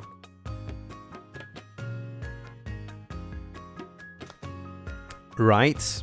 We did choose left last time though. Right? I see a lot of rights. That's a lot of rights. You nibble at the piece in your right hand and immediately realize that the mushroom is getting bigger. Oh shit, not that one! Quickly eat some of the piece in your other hand. You quickly take a bite of the mushroom in your other hand, but soon realize that you've eaten too much as you feel yourself shooting up way too fast. Ah! Oh my god! What is this place? Wait, what's all that green stuff? You peer downwards at your hand, but they're nowhere in sight. The only thing that you are able to see in some sources flesh-color appendage leading downwards into the forest. What the? Is that my neck? Any further thoughts on the situation you found yourself in a rudely interrupted by a rather desperate-looking pigeon. Who is this? Who is this pollo, bro? Freaking paloma. What is this? Where is this from? What kind of reference is this? Anyone? Is this John Avallum? The Pipsqueak's cousin? What the? Oh. Serpent! Who is this pigeon, though? Serpent, where? You're the serpent! You realize that the angry bird is referring to your now incredibly elongated neck. I'm not a serpent, my neck is just very long right now. That's what they all say. You see the poor pigeon begin to tear up. I've tried everything. Nothing seems to work. Tried what? I've tried nesting on tree roots, riverbanks, and hedges, and the Dutch's rose bushes. Nothing keeps them away from my eggs. And on top of that, I have to keep watch for the serpents like you, night and day. Andy, thank you for the super. The pigeon is in the OG Lewis Carroll tale, but I'm gonna be real with you. I wrote this part in a fugue state at like 3 a.m. Oh my god, I see. That makes sense though.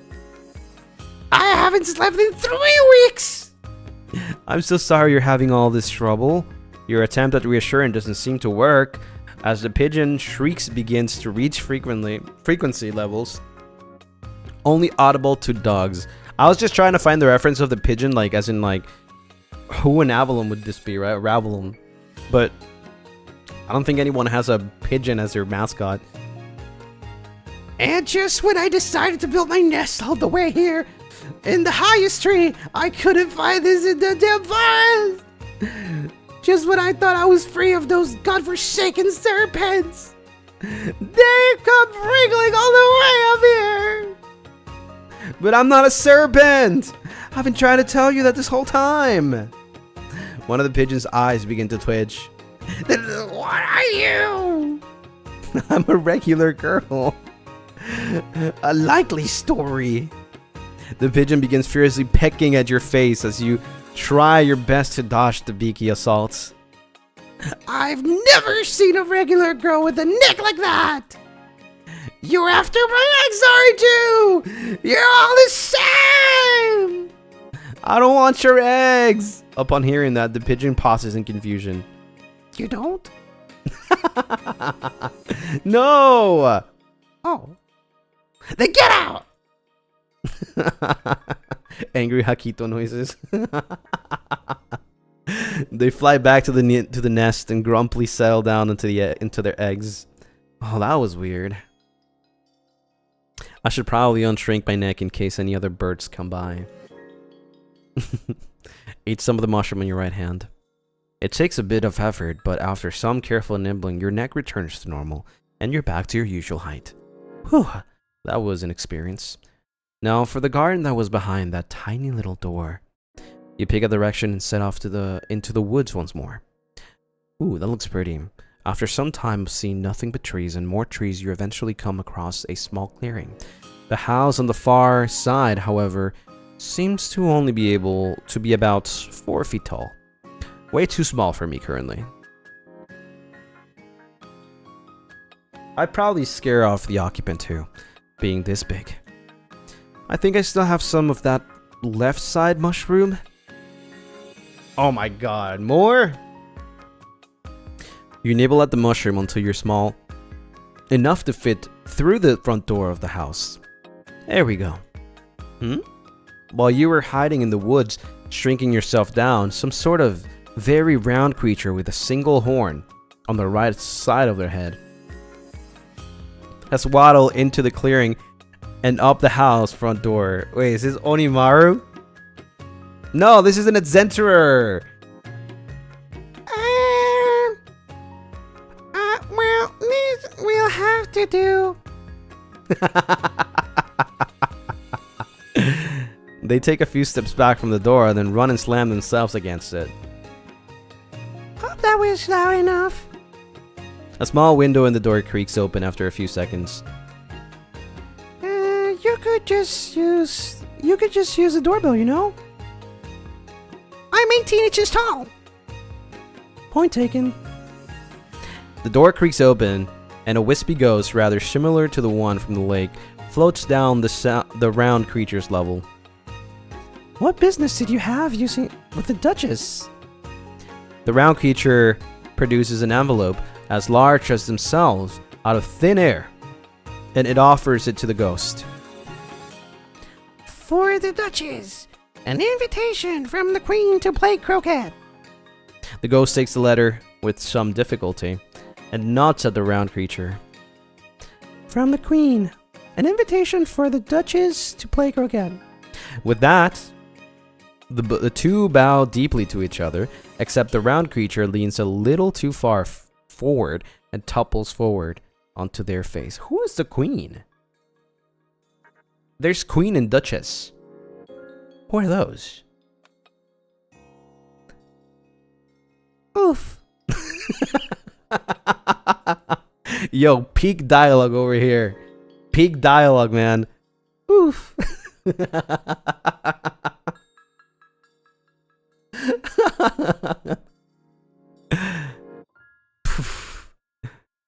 Try to contain your laughter. Start laughing uncontrollably. Yeah. You quickly duck back into the woods behind a tree before the two creatures can see you laughing at them. Oh my god. They're just like a volleyball. I can hear you, you know? You wipe the tears out of your eyes, still wheezing and hiding behind the tree. I can't, I'm sorry, I didn't mean to laugh, that was kind of mean. The round creature heaves a long-suffering sigh. At least you apologized. Most people don't. Now, I must really get back to the castle, or the Queen will have my head. You bite down the snarky reply rising up through your throat and leave the round creature to their business, peeking out from behind the tree once you're sure they're gone. As you approach, you notice that the giant letter is gone. The ghost, however, is perched on the railing of the front porch, staring vacantly up at the sky. Well, I suppose I should use that doorbell. Don't bother. The ghost responds to you in a dazed tone of voice, not turning to face you. Why? Because I'm out here, and I can't let you in. And even if I was on the other side of the door, no one would hear you from there. Huh? You'll see. As if on cue, there's suddenly a series of very loud crashes from inside the house. What the hell was that? The front door bangs open and a large plate whistles out, smashing against a tree on the other side of the clearing. I'm gonna sit here until tomorrow. Or maybe longer than that. Who knows? Well, you enjoy yourself, I suppose. You hesitantly walk through the still ajar front door as the crashing and smashing continues. Who is in here? The first thing you notice upon entering is a giant cloud of smoke wafting out of a room at the end of the hallway. The second thing you notice is the ungodly amount of pepper in the jar in the air. Pepper. Oh god, who? You begin sneezing uncontrollably. Achoo! Who's cooking? Get him out of the kitchen! Unfortunately, just voicing that, though, does not magically vanish the cloud of smoke. So, with some difficulty, you proceed down the hall and enter what you assume is the kitchen. No one seems to have noticed you walk through the door. There is a very fancy-looking man sitting idly at the kitchen table, chin propped in one hand as he swirls the contents of the glass in his other hand. He is paying almost no attention to the shenanigans happening in his kitchen. Sitting on the table in the front of him are 2 or 3 more of the ghosts, who are sneezing uncontrollably. One of them turns towards the cook. Mr. Cook, can you stop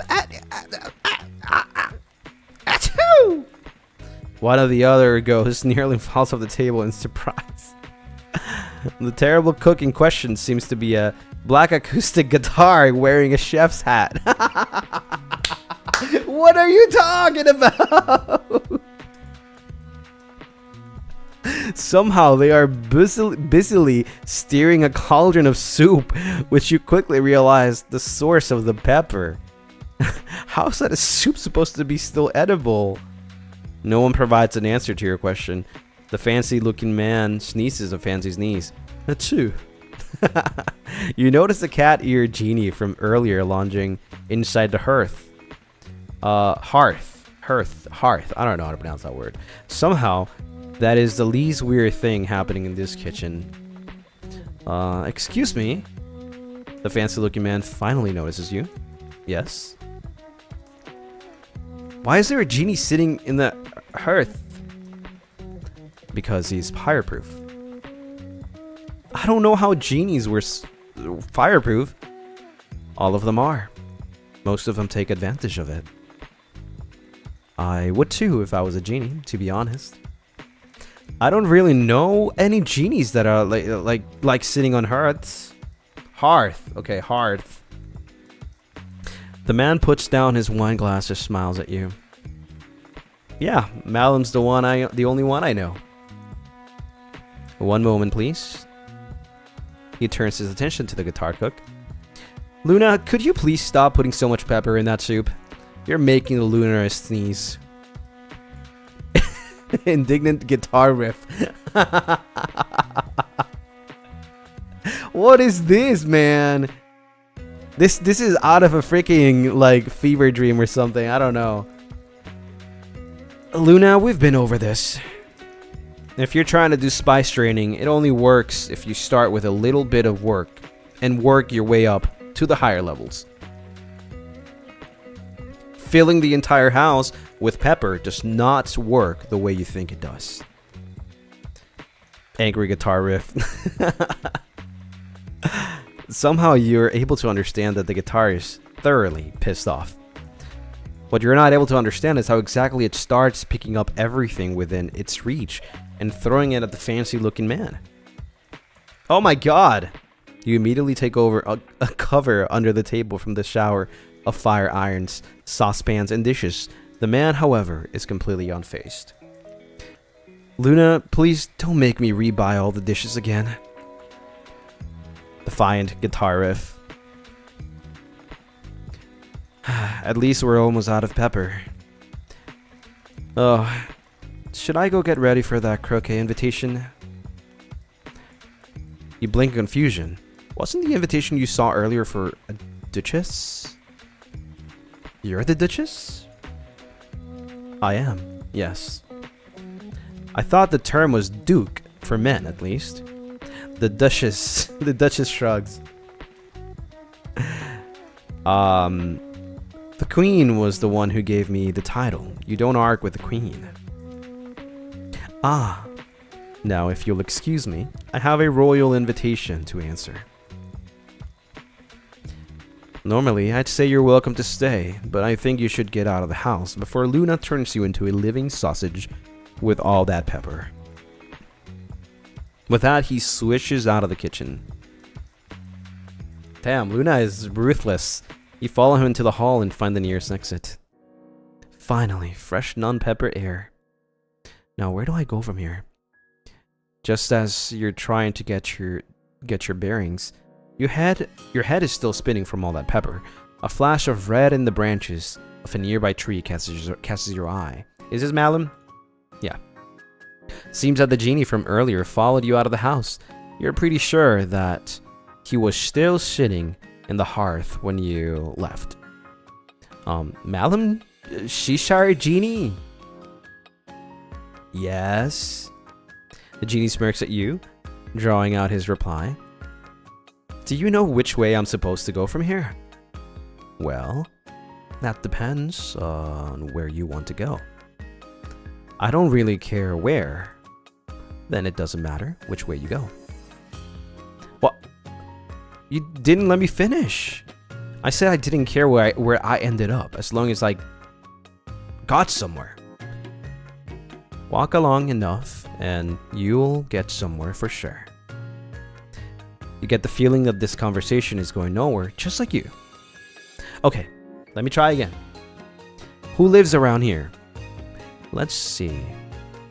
The genie swings his legs casually from where he's perched on the tree branch, waving his hand to his right. In that direction, there's a hatter. In that direction, he waves his left hand vaguely towards the opposite side of the woods. There's a march pit. Doesn't really matter which one you visit. They're both mad. In that case, are you sure I should be disturbing them? You can't avoid mad people for very long here.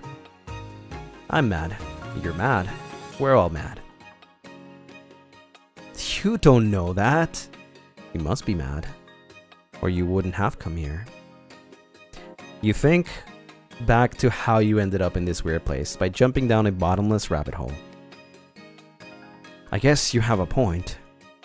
But how do you know you're mad yourself?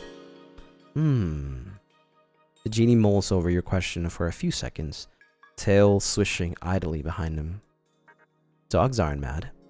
Do you agree? Sure, I suppose so. Well, a dog growls when it's angry, and wags its tail when it's happy, right? I growl when I'm happy, and I wag my tail when I'm angry. Therefore, I'm mad. Isn't it called purring? Same difference. Call it whatever you like. Both of you fall in silence for a few seconds. By the way, are you playing croquet with the queen today? I've been wanting to see what that's all about, but I haven't been invited. Well, you'll see me there. With that, he winks at you and vanishes into thin air. No, what? Okay, which one do we go, chat? Oh god, I don't know if we only have one option here. Visit the March Pip or visit the Hatter? You guys want to see the Hatter?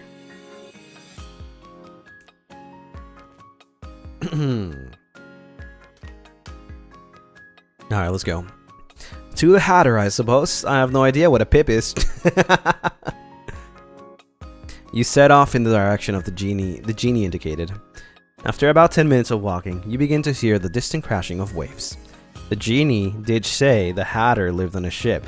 Oh my god, it's Gale the Hatter and Pip the March.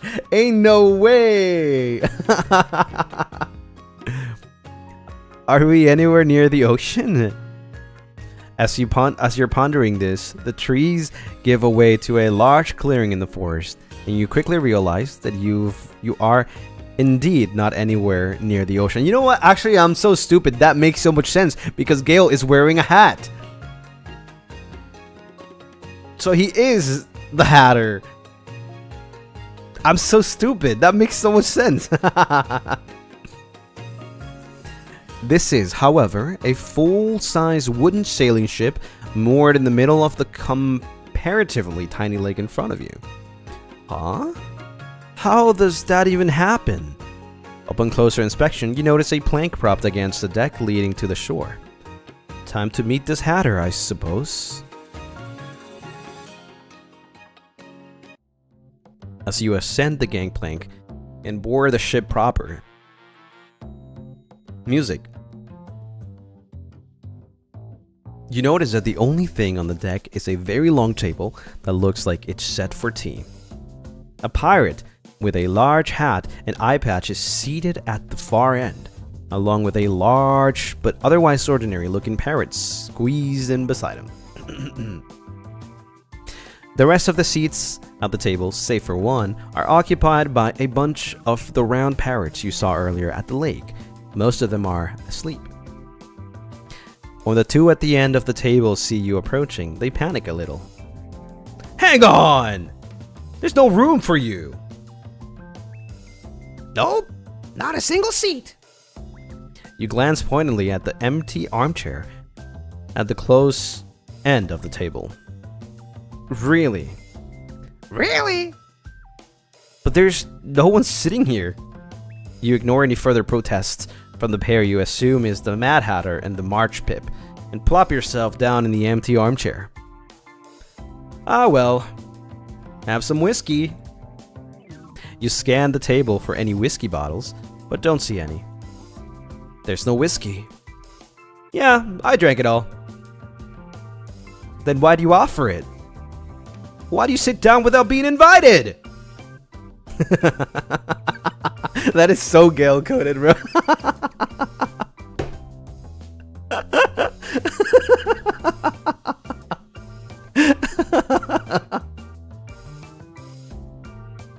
Oh, this is perfect.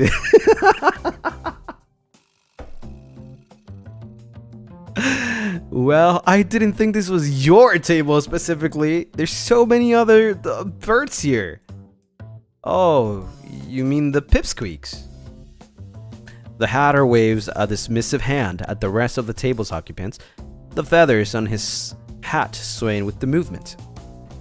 Don't mind them. They ate all my stale bread. Now they're napping.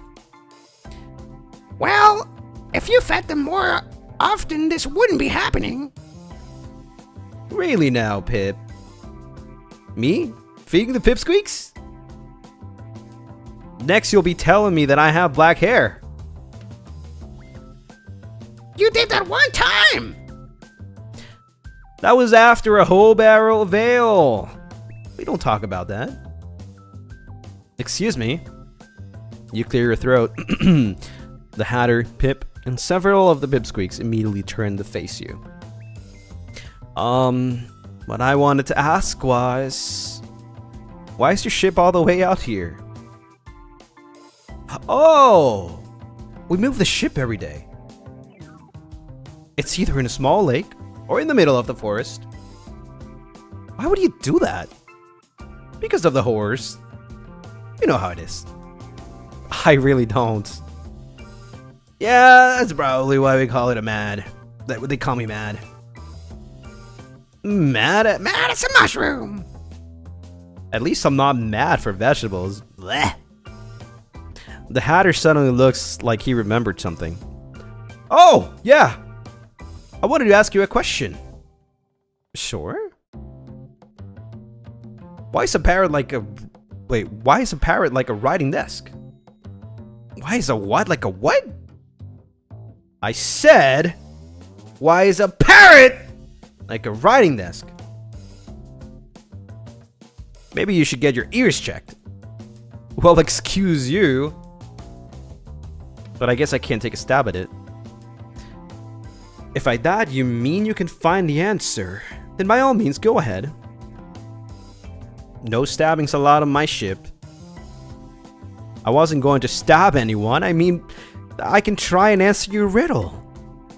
Then you should say what you mean. I do. I mean, what I say, at least it's the same thing. The Hatter arcs a judgmental eyebrow at you. Those are not the same. You might as well say that I see what I eat means the same as I eat what I see. No, what I meant by that was... You might as well say I get what I get means the same as I get what I like. One of the pipsqueaks starts talking in their sleep. You might as well breathe what I say means the same as I say what I breathe. That is the same for you. All of you fall silent for a few minutes. The sleep-talking pipsqueak shifts in their seat and mumbles a little, but doesn't say anything else. You notice that the Hatter has pulled out a rather old and battered-looking pocket watch, and is squinting at the surface. What day is it? It's the 27th. No, fuck it isn't. Yes, it is. You were a day off! He turns towards Pip. I told you that the hot sauce was a bad idea. It was really good hot sauce, though. Then why'd you put a broccoli in the same bowl? Pip does not answer, but picks up the pocket watch with one claw and drops it in their tea. This does not seem to help. They really are mad. But it was a good hot sauce. You can feel your brain beginning to unravel the longer you spend around these two. Did you ever figure out the answer to that riddle? Yes? What is it then? The Hatter, the March, Pip, and all the sleeping parrots turn in to stare at you, waiting expectantly for your answer. This is so goofy. Try to bullshit an answer, confuse them with jargon. What do we do? What do we do? What do we do, chat? Help me, help me. What would outbrain Gale Galleon? Confuse him with jargon? It's due to the Pippeteer principle. Have you heard of it? I can't say I have. What's about it? If I try to explain it to you, I would have to teach you the entirety of introductory tube theory. I can't possibly do that. Why not? Because you need to know advanced tube theory to understand the introductory stuff. You figure that trying the Hatter's brain is nuts. The brain in nuts will... Oh, tying. You figure out that tying the Hatter's brain in nuts will work much better than any sort of logical explanation you could ever dream up. So far, it seems to be working. I think there's better uses of your time than asking people to solve riddles that don't have comprehensible answers. Think of all the tube theory you could be learning instead. If you knew time at all, you wouldn't dare waste it. Of course, I know what time it is. What are you talking about? No, not time. I'm talking about time. Wait, did I just skip that? Wait, I can do this? Wait, this is so cool. I can go back and forth.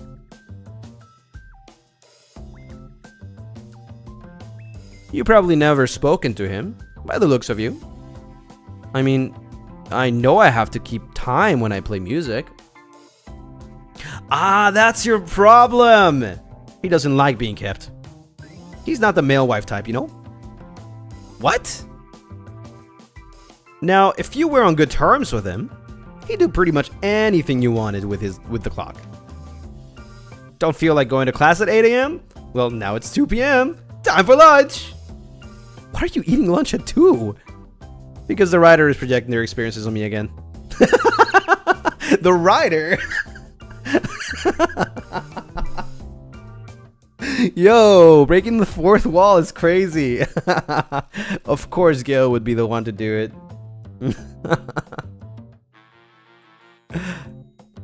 Gale is freaking Deadpool now.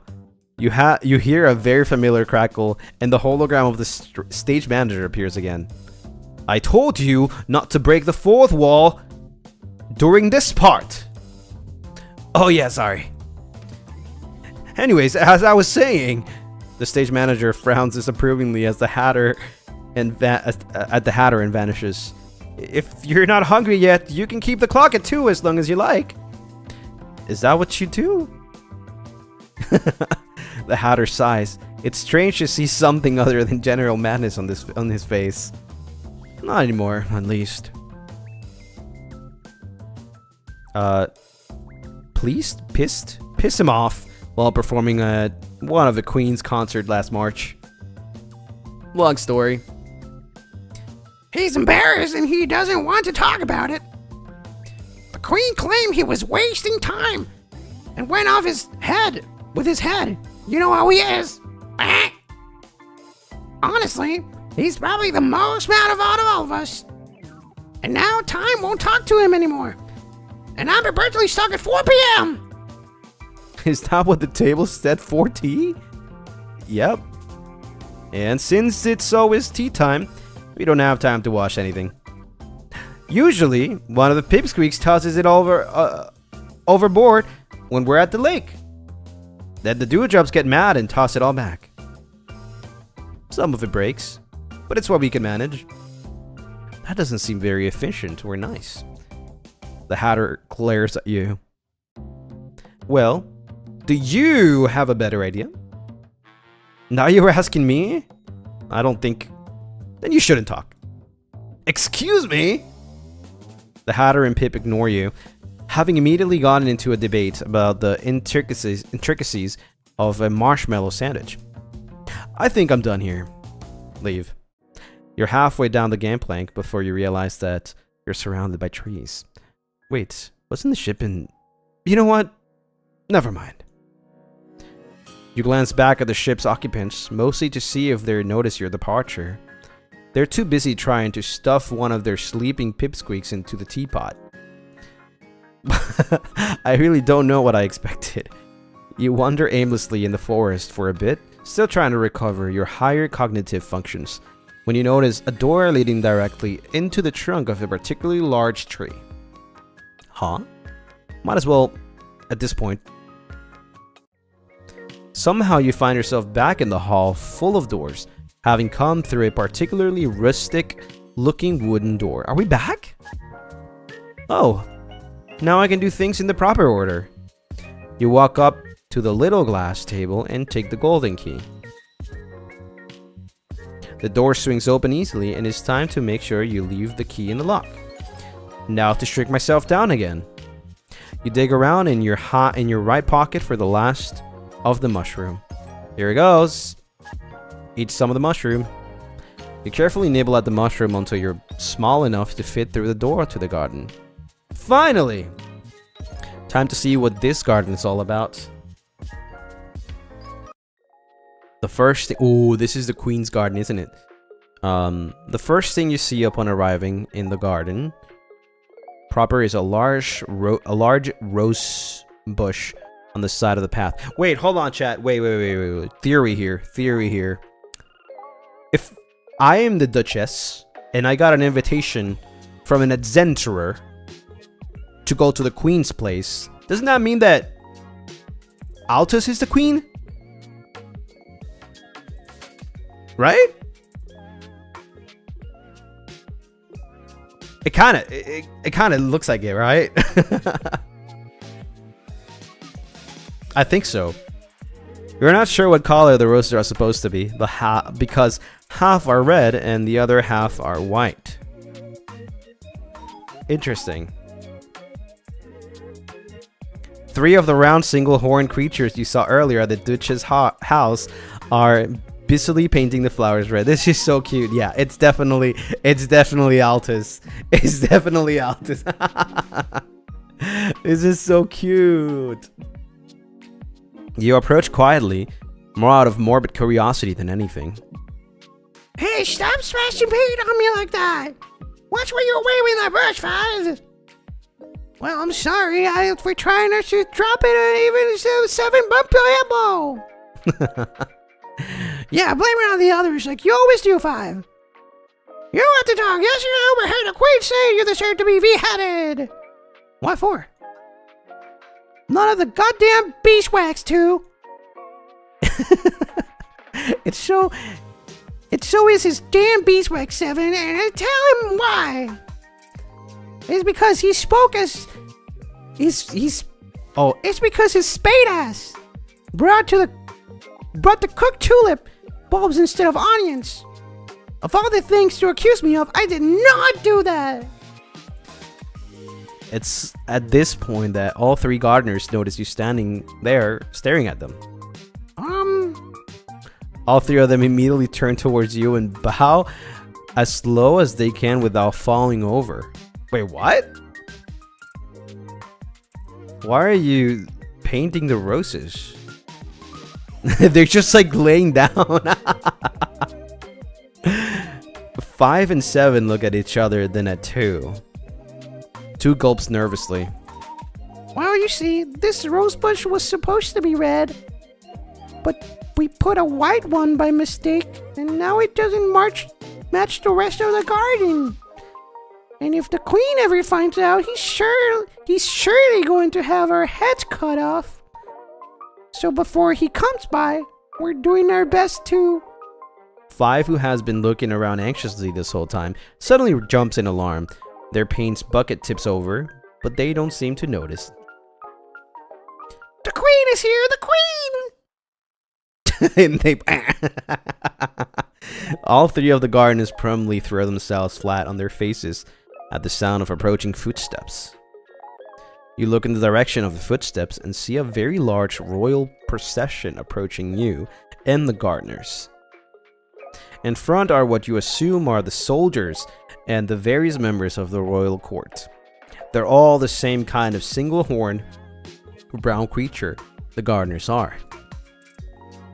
After them are the guests, who seem to be mostly other kings and queens. Hey, isn't that... You notice a rabbit-ear elf amongst the guests, who seem to be chatting with the Duchess rather nervously. Neither of them seem to notice you as they pass. After the guest follows some sort of masked Oni-looking creature. They look a lot like the gardeners and other soldiers, but less round and with 2 horns. As they pass by, you notice that they're carrying what looks like the king's crown on a velvet cushion. Oh my god, wait, what? Oh, queen and king! And after the crown bearer, at the very end of the procession are the king and queen of hearts. Huh? I guess royal titles aren't gender-based around here. Wait, should I be kneeling? Unfortunately, you don't have the time to decide one way or another before the king and the queen stop and look at you curiously. Onimaru? Who is this? Onimaru, the crown-bearing creature, only bows and smiles in reply. Probably because they have no idea either. The queen sighs in frustration, turning towards you. What's your name? My name is Ava, or Ava, Your Majesty. Seemingly satisfied with your answer, the queen then turns his attention towards the gardeners, who are still face down on the cobblestones. And who are these? Something defiant wells up in your stomach, and you answer without thinking. I don't know, it's not really my business. The queen's face immediately darkens. Oh my god, he's angry. Clearly did not like your answer. Not your business? Well, it is now. He turns to one of the soldiers. Off with their head!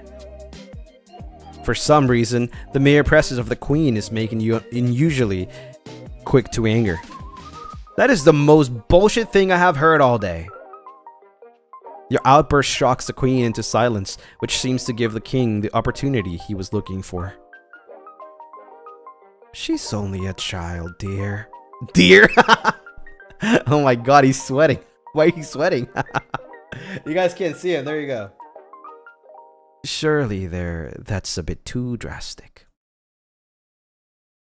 The queen huffs and turns back towards the gardener, gesturing to Onimaru. Let me actually wait, hold on. Let me take off my crown. There, you guys will see a little better.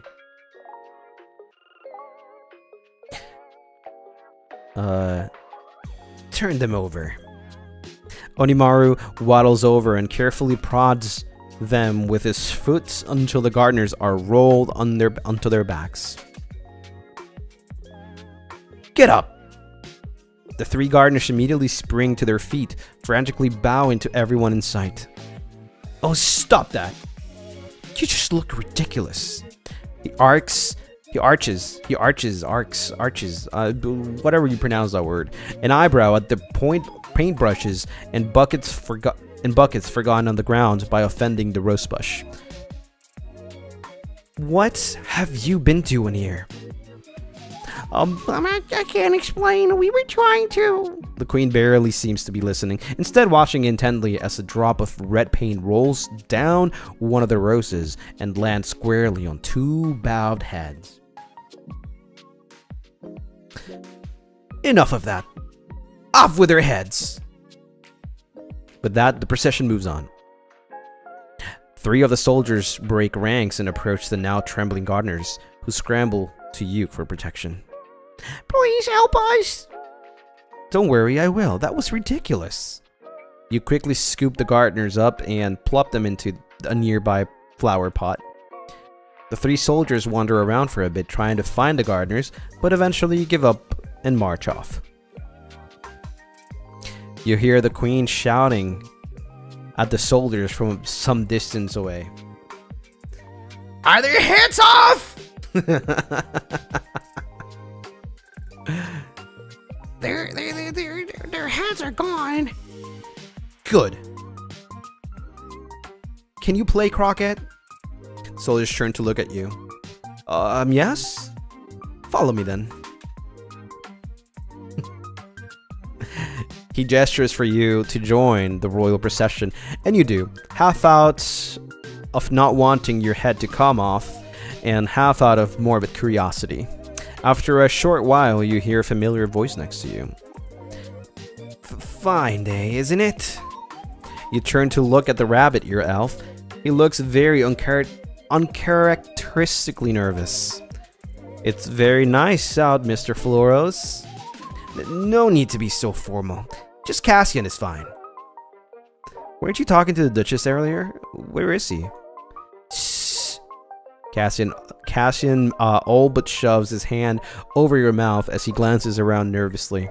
Satisfied that no one seems to have heard you, he leans down to whisper in your ear. He's under sentence of execution. For what? Being too fancy? Did you say what a pity? No, I asked why he was being executed. Shush! The queen will hear you! Anyway, he swatted the queen over the head with a folder. Did I see that right? He swatted the queen over the head with a folder. You try to suppress your laughter, but let out a rather loud squeak instead. Be quiet! You see, the Duchess arrived late, and the Queen's dead. Your gossip session is interrupted by the Queen's sudden shrieking. Get to your places!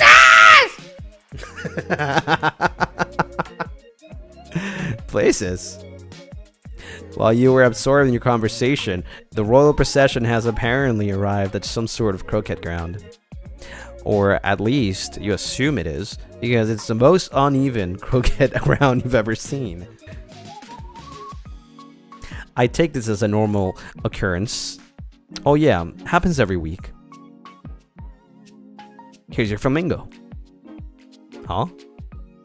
Before you can process what Cassian said, he shoves the flamingo into your arms. I thought I was gonna say something else. It twists its head up to shoot you a grumpy glare. This is for what exactly? That is your croquet mallet. The ball are those hedgehogs over there. You look in the direction he's pointing to and see one of the Queen's diminutive soldiers being chased around by 6 or 7 very pissed off looking hedgehogs. There are quills sticking out of the poor soldier's side. Oh. Cassian senses either your trepidation or your confusion and gives you an encouraging pat on your shoulder. Croquet with the queens, always like this. Just do your best to not get in his way. With that, he hurries after his own hedgehog, who has wandered away into nearby furrow. You cast a glance around the croquet ground, still a little unsure of what to do. It seems that there is no formal turn order, or any turns at all, really. Everyone is playing at the same time, and there are several ongoing squabbles over whose hedgehog is whose. Unless I've miscounted, there are definitely not enough hedgehogs for everyone. Your flamingo wiggles in your arms. Hey, stay put! I don't like this anymore. than you do. The bird squawks unhappily at you, then extends its neck downwards towards the hedgehog that has just rolled to a stop at your feet. Here he goes, I guess. You position the flamingo's head behind the hedgehog, then look around for where exactly you're supposed to be aiming the poor creature. There are no normal croquet arches in sight because, of course, there aren't. Instead, the queen's soldiers seem to be stacking themselves up to create the arches. Aww. Most of the time, they end up falling over before anyone can hit the hedgehog through them. Looks like there are 2 nearby towers of soldiers for you to choose from. Pick the one with the arguing soldiers. Pick the one with the sleepy soldiers. I'm gonna choose the arguing soldiers. The tower on the left has the least amount of soldiers, which you figure will make a more stable croquet arch. But the soldier on the bottom of the stack is bickering heatedly with the soldier standing on top of him. You're stepping on my horn! I'm not! You're just upset that you have to be the one at the bottom this time! You make me hold everyone up every time we do this! It's your turn! It's not my turn! You swing your flamingo back, aiming towards the soldiers and hoping you can get your hedgehog over just in time for them to form their brief arch. When suddenly... BITCH!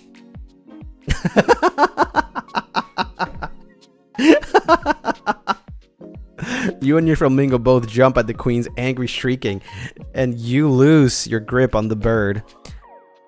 It flops onto the ground unceremoniously before wobbling back onto its legs, angrily flapping its wings. Sorry.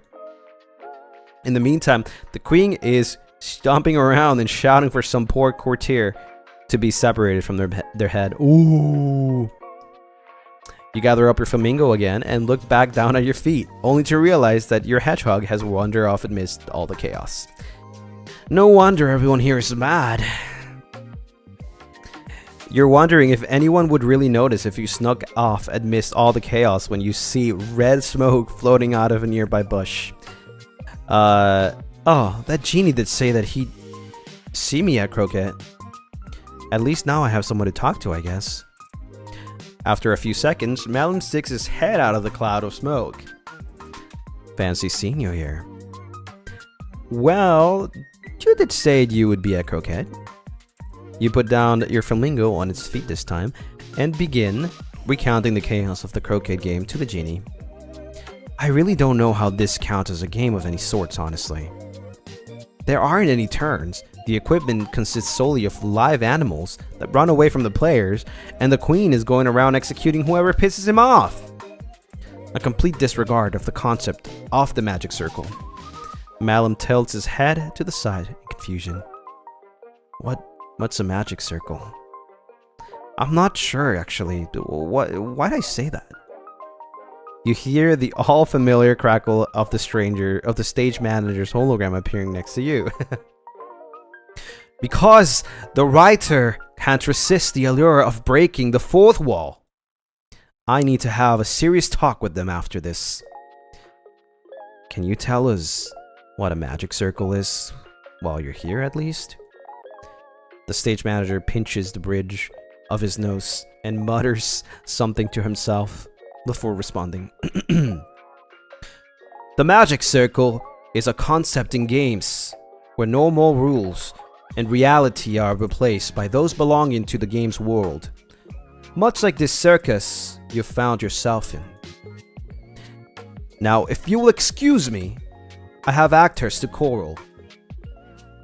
And with that, he vanishes again. Huh? That was weird. Anyways, what do you think of the queen? Well, he's extremely... you notice mid-sentence that Malum's eyes have flicked up to focus onto something behind you. Oh my god! A quick glance in the reflection of a nearby flower pot confirms that the queen is currently standing behind you, listening curiously. Oh shit. He's extremely likely to win. I don't really see the point of finishing the game, honestly. You see the queen's reflection smile to himself and walk away. Fortunately for you, the king is not far behind. Who are you talking to? Oh, a friend of mine, a Cheshire genie? Malum nods at the king. He still hasn't materialized the rest of his body out of the smoke. Why is he just ahead? Why is he sweating? Beats me. Is he stuck?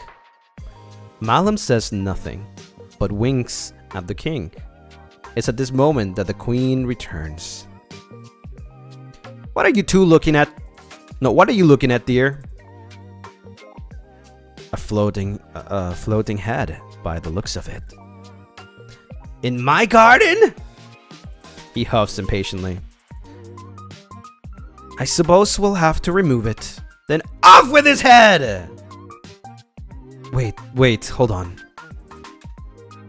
But the queen has already walked off to terrorize the remaining croquet players. Terrorize is crazy. The king looks around nervously. I'll just have the gardeners help pull him out or something. He hurries off in the opposite direction. Do you actually need help, Malum? Malum continues to say nothing, but winks again and grins a little wider. You have the sneakily feeling that he'll be fine regardless. You turn back to where you placed down your flamingo, but it's nowhere to be found. Oh dear. You quickly scan your surroundings for any stray flamingos and notice one on the other side of the garden trying to fly up into a tree. There you are. You hurry over, keeping an eye out for the queen. I don't think you're meant to go in trees. The flamingo lets out a disgruntled squawk as you took it under your arm again. That's a lot of people. Who are these people? Who is this? By the time you've gotten back to where you last saw Malum, a small crowd has gathered around the bush. Most of the people are silently watching as the queen, the king, and an individual you assume is a royal executioner argue about what to do with the genie. Look, your majesty, I really don't mean any disrespect, but I can't cut someone's head off if there's no body to cut it off of. Well, doesn't the smoke count? No, look. The executioner waves her hand through the smoke. There's no resistance. I've never had to do such a thing in my life, and I won't start now. Surely, there's no need to resort to drastic measures like this, dear. Why is he always sweating, bro? We can just get one of the gardeners to help him out of there. If he was stuck, he'd be trying to get out. Do you see him struggling? Malum continues to smile, seemingly completely unfazed by the whole situation. No, but... Bruh. Bruh. That is so out of, like, the whole vibe. Bruh. If something isn't done about this floating head in my garden soon, then I will have everyone here executed. You can see the crowd begin to panic. No such thing will be happening. You say that about everyone I try to execute who has any hint of red on them.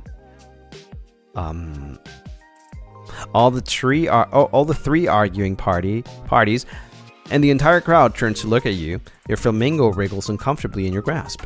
I think the Duchess knows the genie. Oh, he does? He's also in prison, because you put him there. Right. The queen turns towards the executioner, who seems very relieved to be freed of this particular psychological dilemma. Fetch the Duchess from the dungeons. Yes, your majesty. They scurry off, and the crowd begins to disperse nervously. You turn back to Malum, only to realize that he already begun to fade back into the smoke. See you. What? By the time the executioner returns with the Duchess, the genie and his cloud of red smoke are completely gone. As you watch the Queen throw up his hands in frustration and order everyone back to the croquet game, you hear soft footsteps behind you. Oh, hello again. I wasn't expecting to see you here. I mean, I wasn't exactly intending to end up here either. That's kind of how it is these days. He turns towards the royal gardens. Man, it was awfully stuffy in those dungeons. Wait, this transition going from this to this is kind of crazy. Look at that.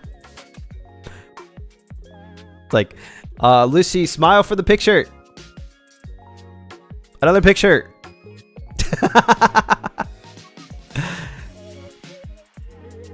I'm going to wander in the gardens for a bit. Care to join me? You glance back at the croquet ground, where the Queen is currently stamping about and ordering the execution of another 3 people. Anything seems better than a croquet right now, Mr. The Duchess smiles, starting down the cobblestone path. No need for formalities. You can call me Lucien. And you really don't have to worry about getting executed, you know? The king almost always ends up pardoning everyone when the Queen isn't looking. Is that really that much better?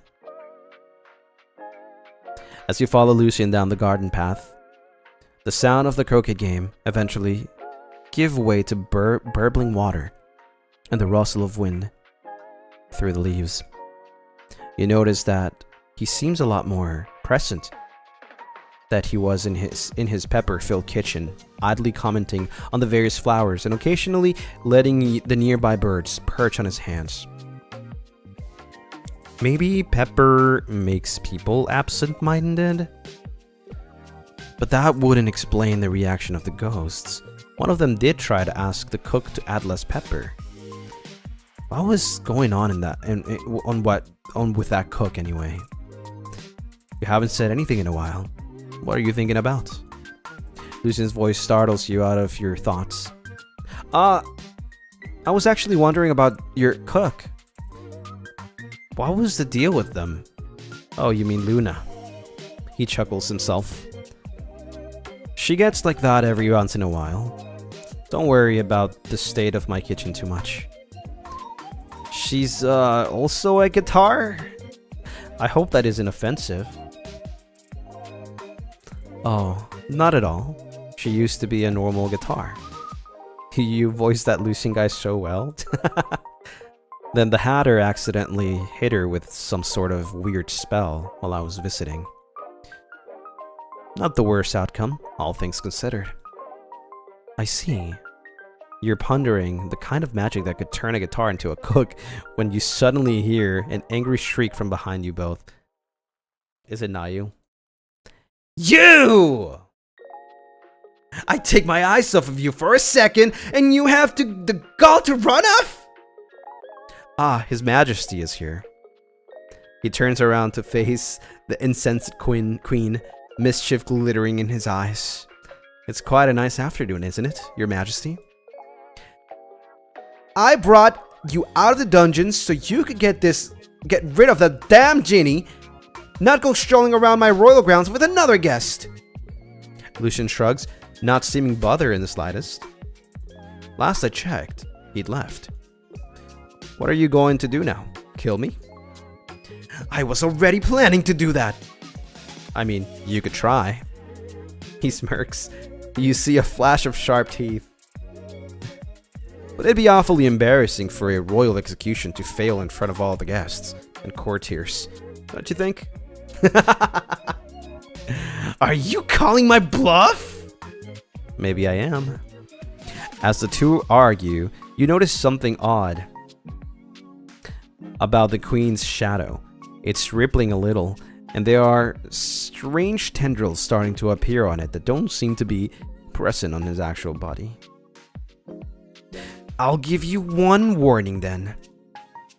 Either you remove yourself from the castle grounds, or I remove your head from your body myself. You shudder a little at the implication, but Lucien doesn't seem fazed. All right, your majesty, if you insist. We both know you'll be sending me another invite next week anyway. See if I do. And you better not be late to any more royal summons. You have my word on that, at least. With that, he heads down the pathway near the painted rose bush, back towards the little door you came in through. The queen turns back at you, and you feel a chill go down your spine. His shadow is back to normal now, but you really don't want to find out why it looked funny earlier. Let's get back to the game, shall we? Yes, your majesty. You notice that the remaining players are resting in the shade of a large tree on the croquet grounds, but they all quickly scramble back to their places the moment they see the queen. If I catch anyone slacking, I'll have their head! It's a miracle anyone ever shows up to these events anymore. The game itself continues without much incident. The whole time the queen is storming around ordering execution left and right for the smallest things like losing hold of their flamingo or sneezing out of turn. After about half an hour of this, every other player aside from you, the king, and the queen has been taken into custody by the guards. And since the guards are now too busy with their prisoners to form the croquet arches, the game comes to a standstill. Well, that was a good game. Oh yeah, it was? You think so? You bite back a sassy reply and not quietly. Oh, that reminds me. Have you met the mucky zombie yet? What's a mock zombie? Wait, mucky? Mock zombie. A resident of the castle that looks like a zombie, but claims not to be.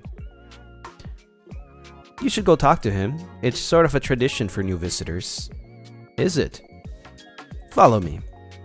As you trail after the queen, you notice that the king hangs back to speak to the guest in custody. You're all pardoned. Oh, thank God. Oh my God, it's Rizar! The queen leads you to a part of the garden you haven't seen before, where an orange-haired man in a leather jacket is lounging on a rock in the sun. Rizar, are you awake? The orange-haired man Rizar lazily opens one eye at the sound of the queen's voice, large dinosaur tail swaying lazily back and forth. Wait, he has a tail? Oh, hello there.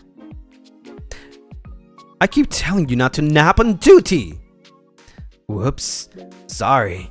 Dino Boy needs his nap time. You notice that this Riser doesn't look very sorry. We can talk about your delinquency later. The queen gestures vaguely in your direction. For now, I need you to take her to see the mock zombie. Another new guest? Well, it would be my pleasure. The dinosaur man sits up and rubs his eyes. In the meantime, I have some executions to attend to. Bring her back to the croquet ground when you're done. With that, he sweeps off. Riser blearily watches the queen until he fades out of sight, then chuckles to himself. Heh. What's so funny? Yes. They never actually end up executing anyone, you know? That's good to hear, at least. You get used to it. He hops off the rock and beckons to you. Anyway, like the queen said, I'm Rizar, resident dino boy of Kingdom Hearts. Kingdom Hearts? Reference? The mock zombie likes to hang out pretty far into the gardens. Shall we? You swear your heart. You hear a faint crackle and quiet singing behind you as you follow Rizar further into the gardens. Avallum, isn't it? Oh no. What? When you walk away, you don't hear me say, please, oh baby, don't go. What? What is he? What? It's so random. I can see why everyone here is mad now. I'm starting to go mad myself.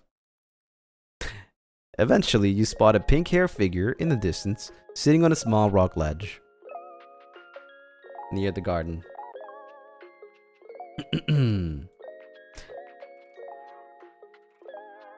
There he is, Roscoe the Mock Zombie.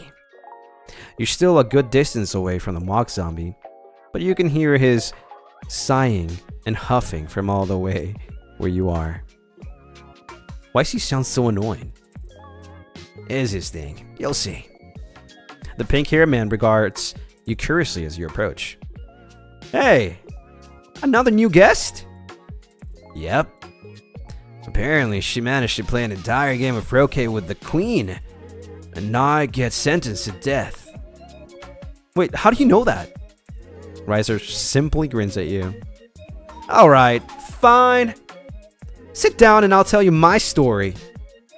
Seriously, I don't know why the queen keeps sending all his new guests to talk to me. Can you just leave me alone? I have experiments to run. Well, I guess it keeps him from trying to cut your head off. Don't see what the big deal is. Let's just get Roscoe to sue it back on for me. Anyways, shut up and listen. No yapping from either of you until I'm done. The self-described Dino Boy lies down and on the grass and props on one ankle on his knee. You have a feeling he's just going to go back to sleep. I was a real boy once. I was a real boy once. Are you not a real boy now? I said no yapping! Sorry. Roscoe huffs in exasperation. I swear, each one has even less sense than the last. As I was saying, back when I lived in Necropolis, I went to school in an underground bunker. You know how it is with cyberpunk cities. I really don't know how it is. Man, how stupid do you have to be to not understand how it is? He stares at you incredulously for quite a while. Just get on with it already, Roscoe. I am, jeez. Anyway, we went to school every day in that bunker. So, I go to school every day too. Well, do they have electives? I mean, we learn coding and design. And mad science? No. Then I guess your school isn't that good. We had coding, design, and mad science at Necropolis University. How useful was mad science? I didn't take that class. It was only for flesh golems, and I was still a real boy at the time. So, then what did you take? Just regular stuff. Biology, chemistry, history, and the different branches of math. Math has branches now? I thought that would count under biology. Wait, what? Yeah, ambition, distraction, uglification, and derision. What's uglification? You know what beautification is, right? Riser pipes up from where he's still sprawled across the grass. You're surprised he hasn't fallen asleep yet. Yeah, it's when you make stuff prettier? Well, it's the opposite of that. If you still don't know what uglifying is, I don't know what to say. You decide that it's not worth opening the particular can of worms. What else did you learn? Well, there was both ancient and modern styles of sarcasm. There was also Frankenstein studies. They reanimated the teacher once a week and crystal analytics. Still have my final project from that one. I'm gonna stop you right there, dude. Last time you brought up the crystal analytics, some weird guy called Mortimer possessed you and you kept the poor guests here for 5 hours. Tell him about the extracurriculars instead. You briefly see an emotion you don't recognize flicker across Roscoe's face, before he launches into a long-winded explanation of Necropolis University of various clubs and organizations. The club I spent the most time in had to be the songwriting one. I can't say I was the best at it, but yeah, I had a lot of fun. Oh, you don't have a song for this? I do indeed. Roscoe takes a deep breath and bellows at the top of his lungs so loud that you're sure that the entirety of the royal court can hear him all the way back at the castle. Ladies and gentlemen, I'm gonna need y'all to listen up. Oh no. You are then summarily subjected to about 40 seconds of what you can only describe as some sort of fever dream. Unfortunately, we can't display the fever dream for copyright reasons. Please, use your imagination.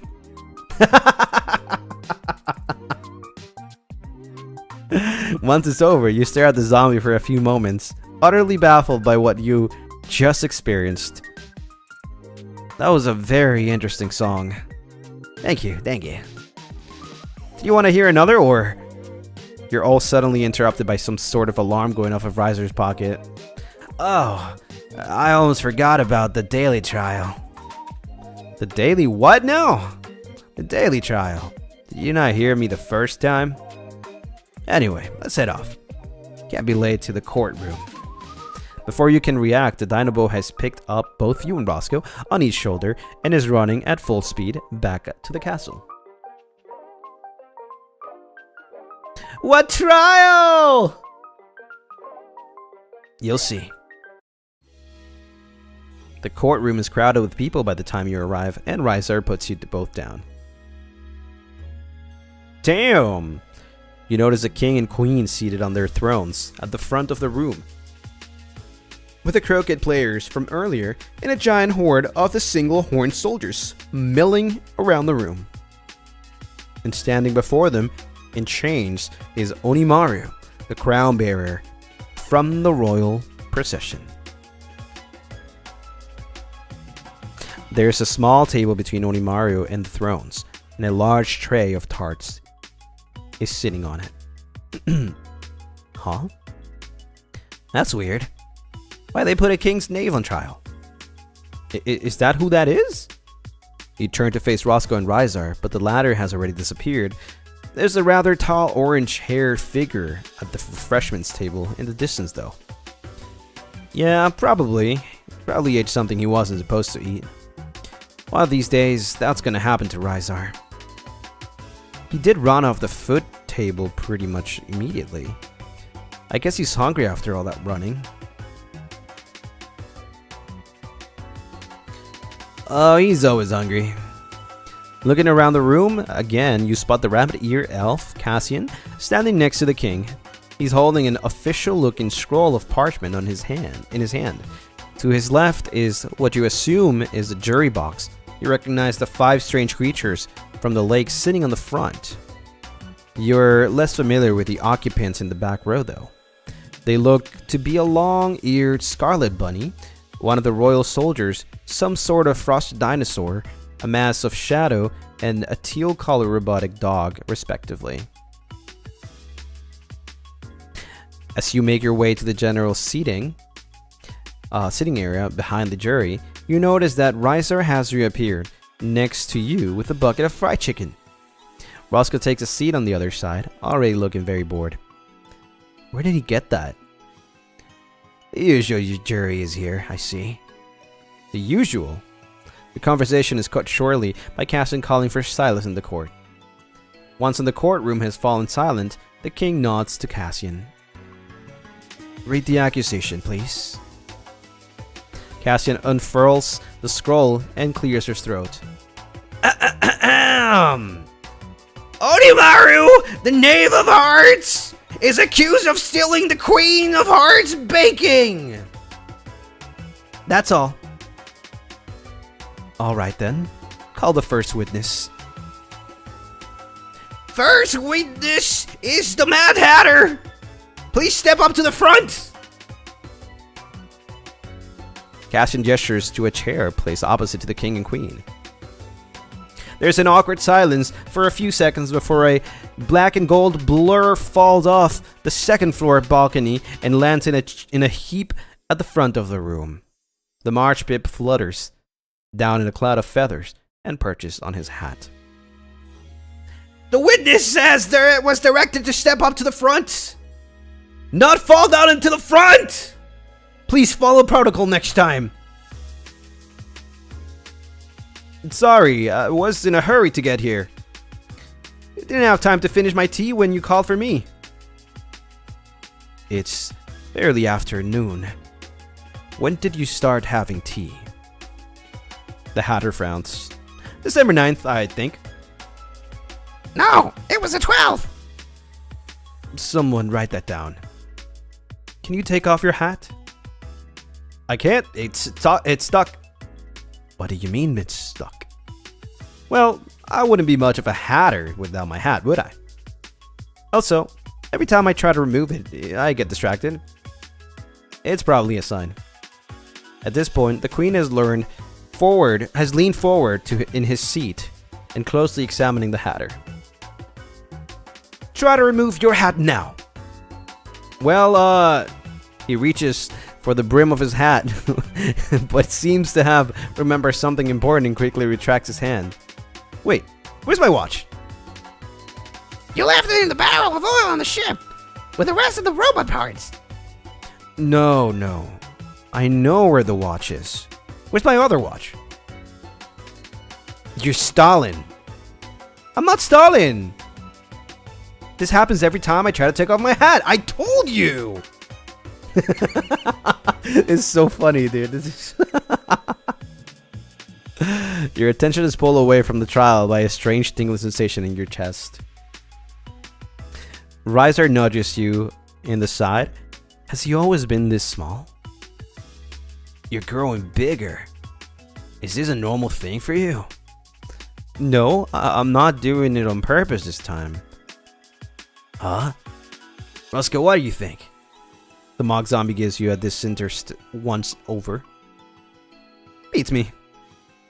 One of the pipsqueaks from the Hatter ship, who is sitting on your other side, pipes up grumpily. Well, I hope you stop. I can't breathe. I don't know how to stop growing. You don't have to any right to grow here. You're growing too. I grow at a reasonable pace. Not a ridiculous one for yours. They hop off the bench and flap away unhappily. You turn your attention back to the Hatter and the Queen, who are now heatedly arguing with one another. I told you! I have no idea what you're talking about! Well, we can check our records. He turns to one of the higher-ranking soldiers. Bring me the list of performers from the concert last March. Wait, there's no need to. Then give your testimony for the case. Or even, I can't stop you from being executed. The Hatter swallows nervously. Well, last week, I was preoccupied with, twinkling with the tea. You hear someone near you snort with laughter. Probably Roscoe, because you can see him trembling a little with his hand over his mouth. The Queen chooses to ignore the sound. The twinkling of the what? It began with T. Yes, I know that twinkling begins with a T. What's your point? My point is that the constant tea time has put me in a permanent fugue state, and I can't remember anything from before last week. So you're saying that your testimony is that you have no testimony? Yeah? That's absolutely ridiculous. I should have you executed for that. The king sighs deeply, but you can tell that the Queen's declaration has put him on edge. At this point, would it really make that much of a difference? You may stand down. I'm already on the floor. I can't go down any further. Then you may sit down.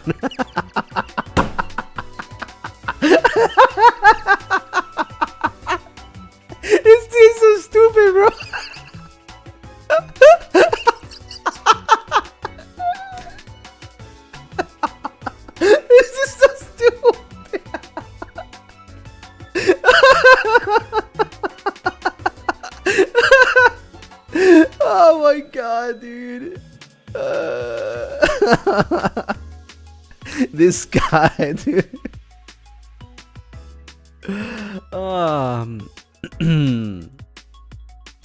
I was hoping I could just go, actually. Yeah, I haven't finished my tea.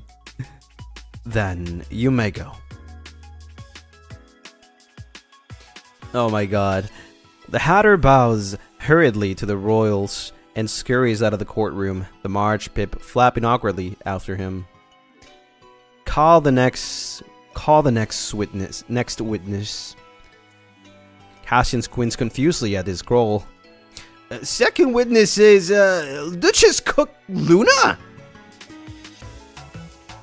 Before you can even process the logic of a sentient guitar showing up to give a testimony before a jury, you hear the soldiers near the door start to sneeze. Oh no, they brought the pepper with them. Luna the guitar cook floats down the center aisle, inexplicably, leaving a trail of pepper behind her as she comes up to a stop in front of the king and queen.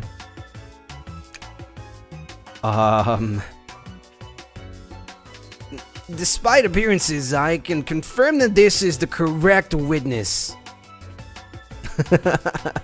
The queen casts a suspicious glance at the guitar, but says nothing.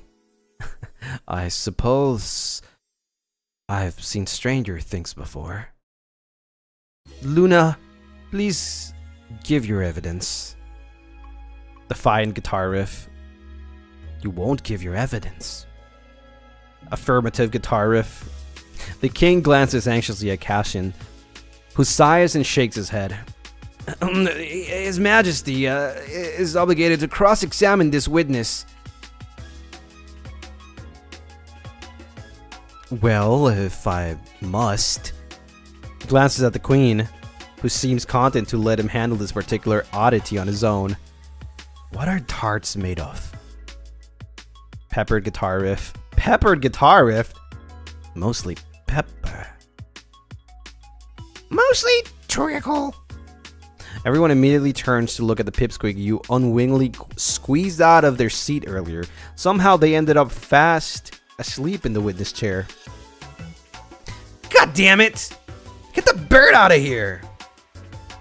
The court descends into chaos as several soldiers descend upon the still sleeping pipsqueak. By the time they've been thrown out, the crowd calms back down. They've been thrown out, and the crowd calms down. Luna is nowhere to be seen. I doubt the guitar was going to provide any useful testimony anyway. Call the next witness. He leans over to the queen while Cassian is busily consulting his list. It's your turn to cross-examine the next witness. This is making my head hurt.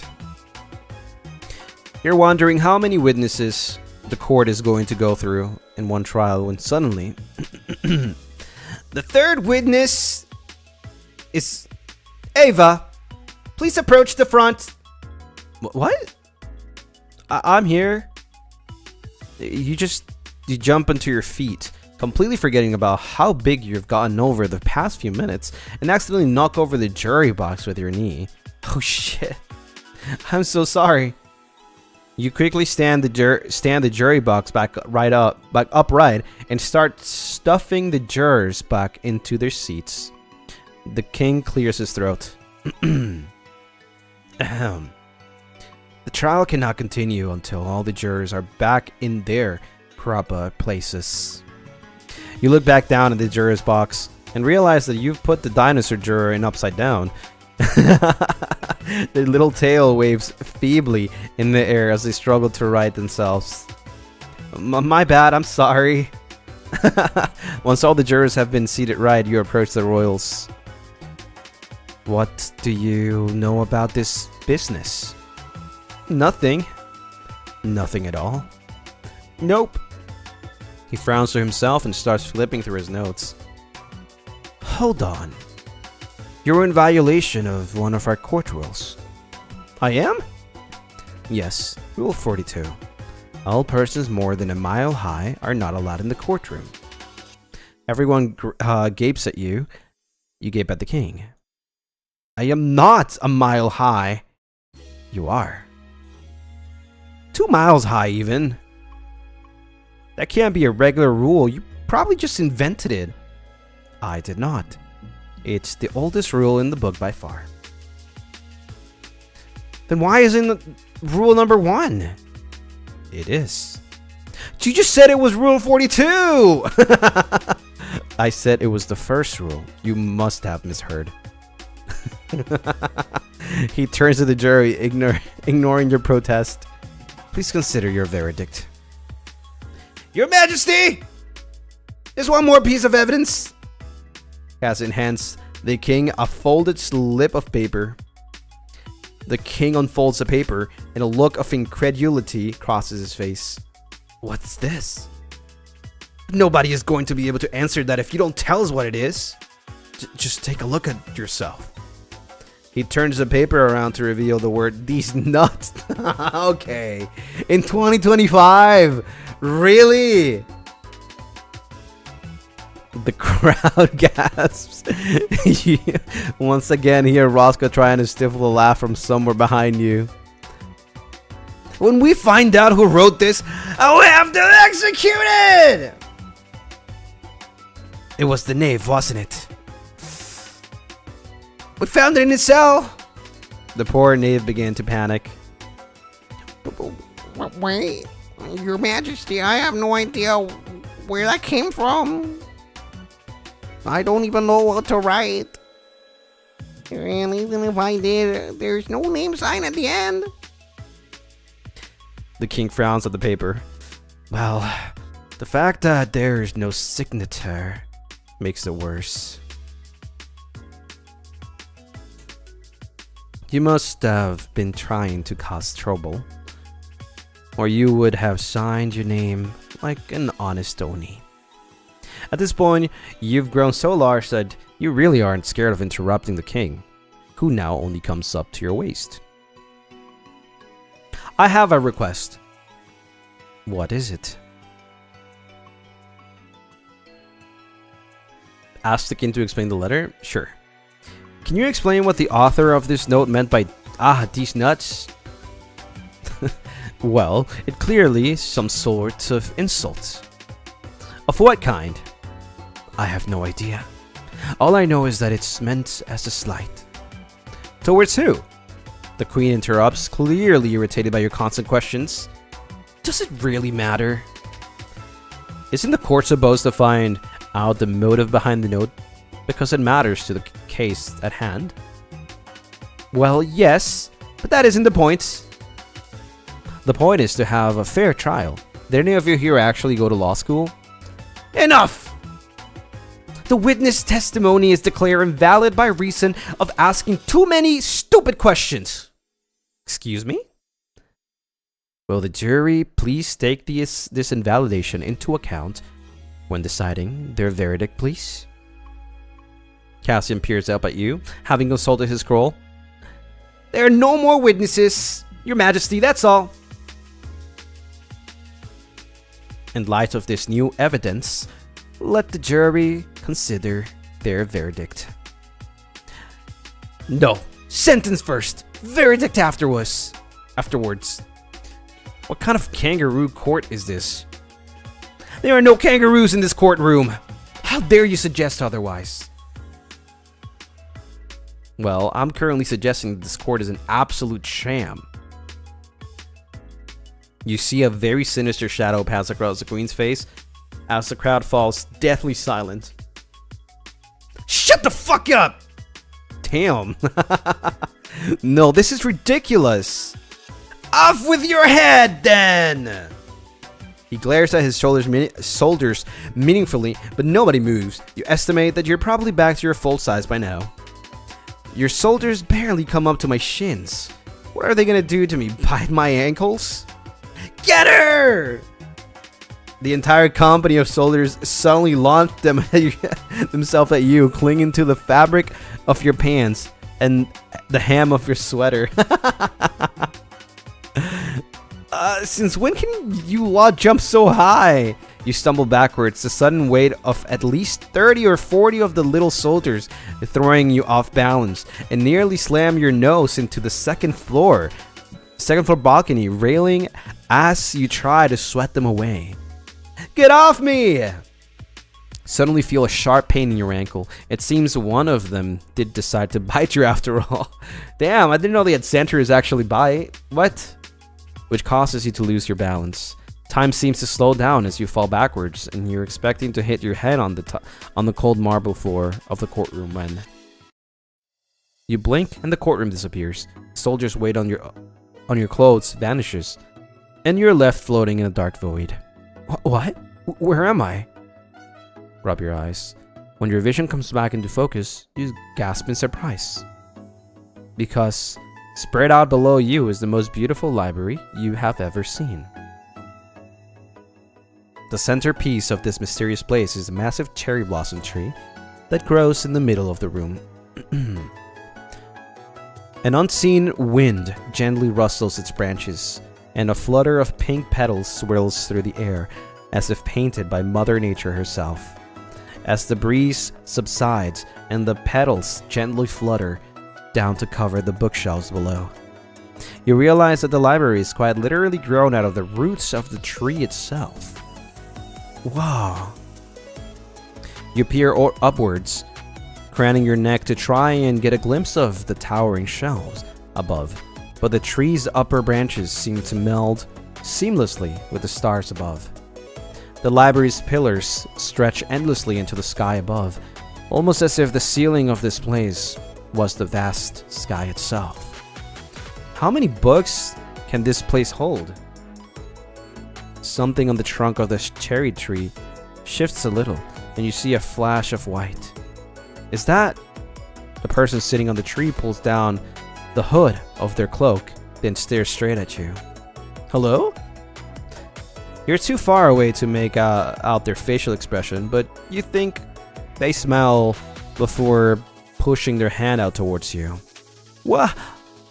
Your hair whips back into your face as an unseen face propels you backwards towards one of the impossibly high shelves.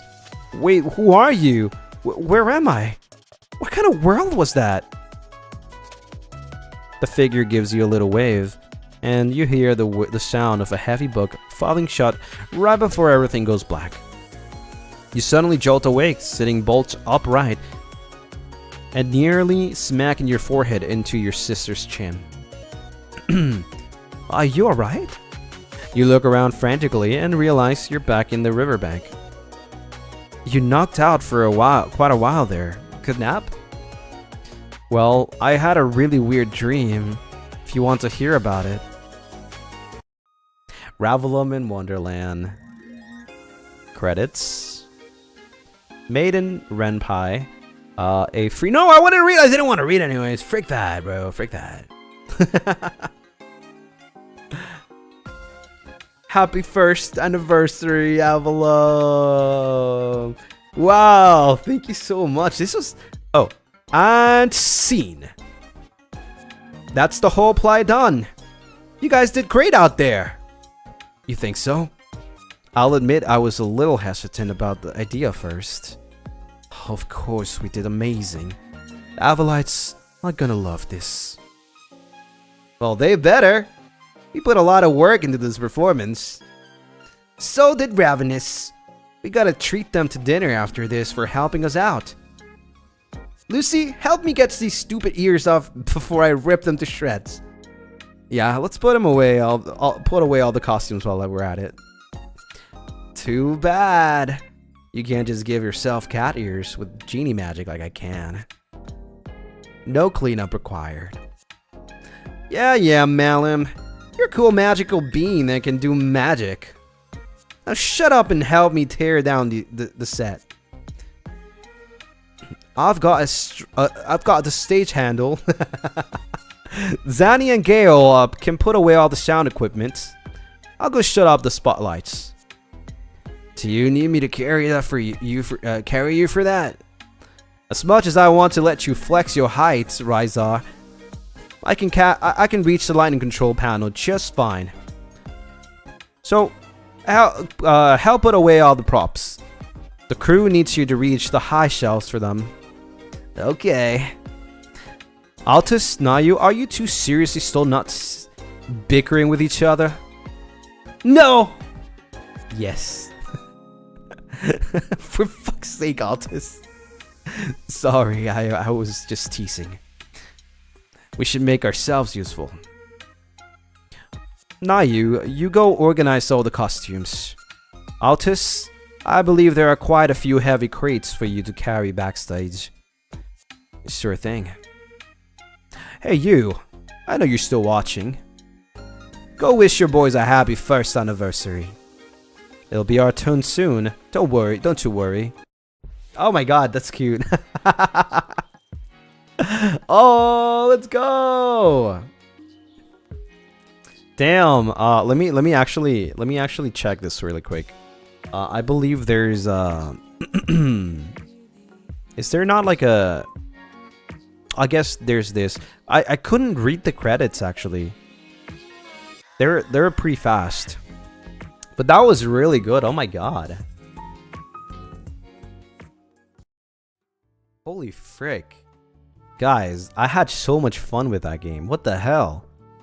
You know, in the page it said like it was around like 45 minutes to like an hour. That was 2 hours and 20 minutes. That's a long game. That's a whole long game, dude. But it was so fun. It feels like, it does feel like a different world. It feels like a fever dream. I said it from the beginning. I'll say it now. It feels like a fever dream. It's crazy. It's so well made. Good job. Good job. And good job to everyone working on it with like assets, the art, the backgrounds, the choice of music. It was so good. I want more. I want more. I want more. All the boys were very accurate. They were all so accurate. They all had their time to shine. It was so funny. The writing was so good. It was. It was. Holy frick. What a crazy good game. That was a lot of fun. I think they capture every single one of us correctly, and it's actually kind of crazy. It's actually kind of crazy. And the whole like story, it's like it's very loyal to Alice in Wonderland, and like you have to be a little more like creative. Like you have to imagine a lot of things, right? Like visualize a lot of things. But if you do it correctly, like you can tell it's very inspired from Alice in Wonderland, but it's its own thing too. You know, it's got a freaking zombie and a dinosaur. Like please. It was so good. It was so good. I think everybody played a pretty accurate role.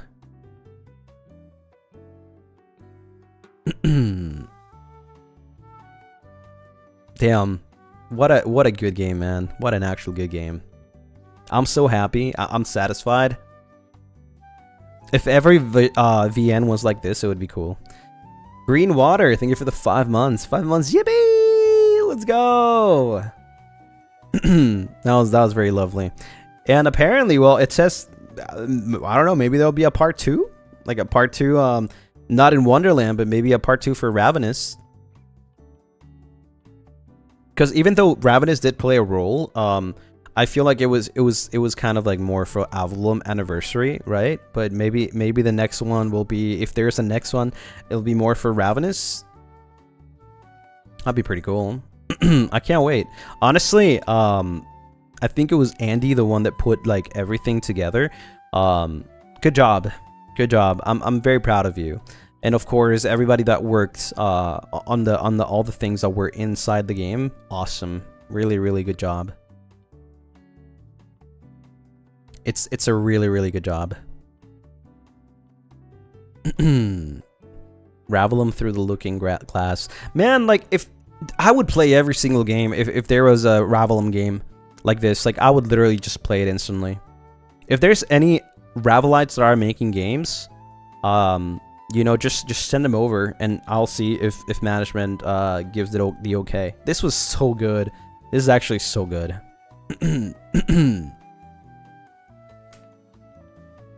Andy, thank you for the super. Just posted the credits on Twitter, by the way. Thank you for playing. I will find the credits and I'll post it on my thing.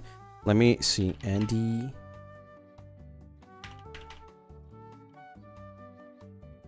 Let me see if I can find it.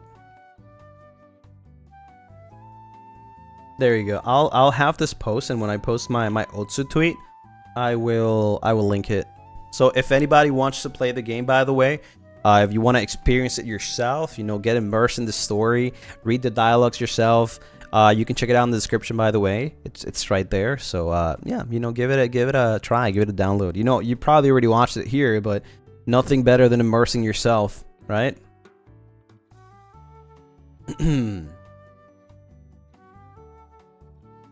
Xander, welcome on in. Welcome, welcome. Zubud's raid. Oh my god. Welcome, welcome.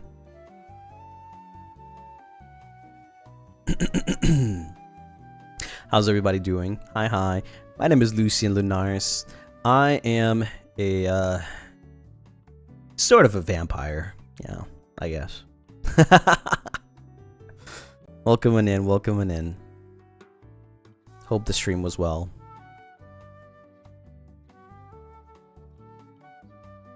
Sort of a vampire? Ain't no way. Yeah, I'm not. I don't want to be mean, man. I don't want to be mean. Like, you know, there's like new people coming here, and I don't want to say bad things about vampires, man. I hate those guys, but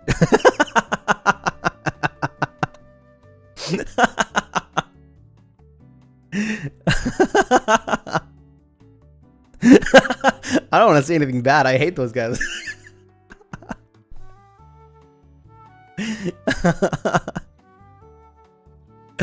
Oh my god.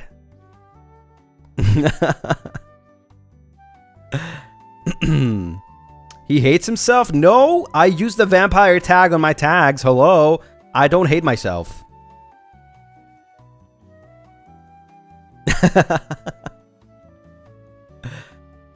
Self-proclaimed only vampire. Yep, I am the only vampire from my world. But yeah, thank you so much for the raid. Thank you. It's a joke. I don't hate vampires. But yeah, thank you. Hope you had a great time. He hates those bloodsuckers. Yeah, frick those guys. I hate the bloodsuckers.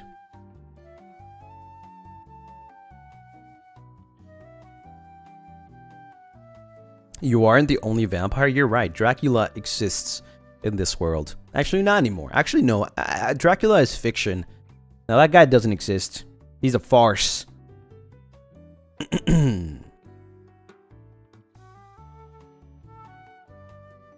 you mean not anymore? He's just fiction. You see, it's like the March Hare elf. No, not March Hare. The freaking White Rabbit elf. Fiction. Doesn't exist. The Mad Hatter Gale doesn't exist. Sorry for breaking it to you.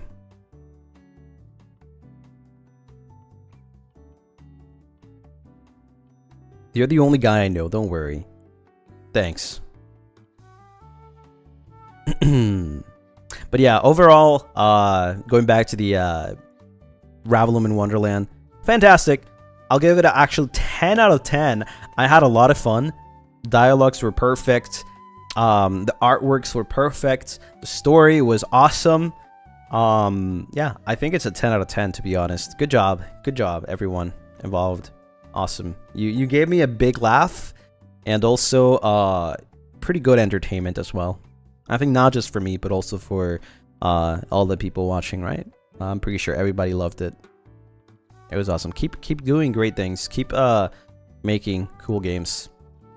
I'm so happy that there's an Avallites that you know can do things like this. Very proud, very proud. But yeah, without any further ado, I think it is time for me to wrap it up. I think tomorrow we're playing Marvel Rivals with we're just hopconning. Yeah, we're just hopconning with the boys. I don't know if anyone else from Avallum will join. Maybe, I don't know. But yeah, it's gonna be a fun time. You know, I'm gonna try to see if I can I don't know, if I can relearn how to play, because I haven't played in like a week. I'm not gonna lie, I'm cooked. I'm actually cooked. But yeah, thank you everyone. Thank you for coming by. I hope you had a great time, just like I did. I hope you guys have a nice rest of your day, night, and dream about Duchess Lucien. Okay, there's so many AUs now. There's Duchess, there is a Dark Prince, there's Winter Boyfriend, there is a Halloween Panther Lucien. Oh my god, there's so many. Dream about all of them, okay? Dream about all of them.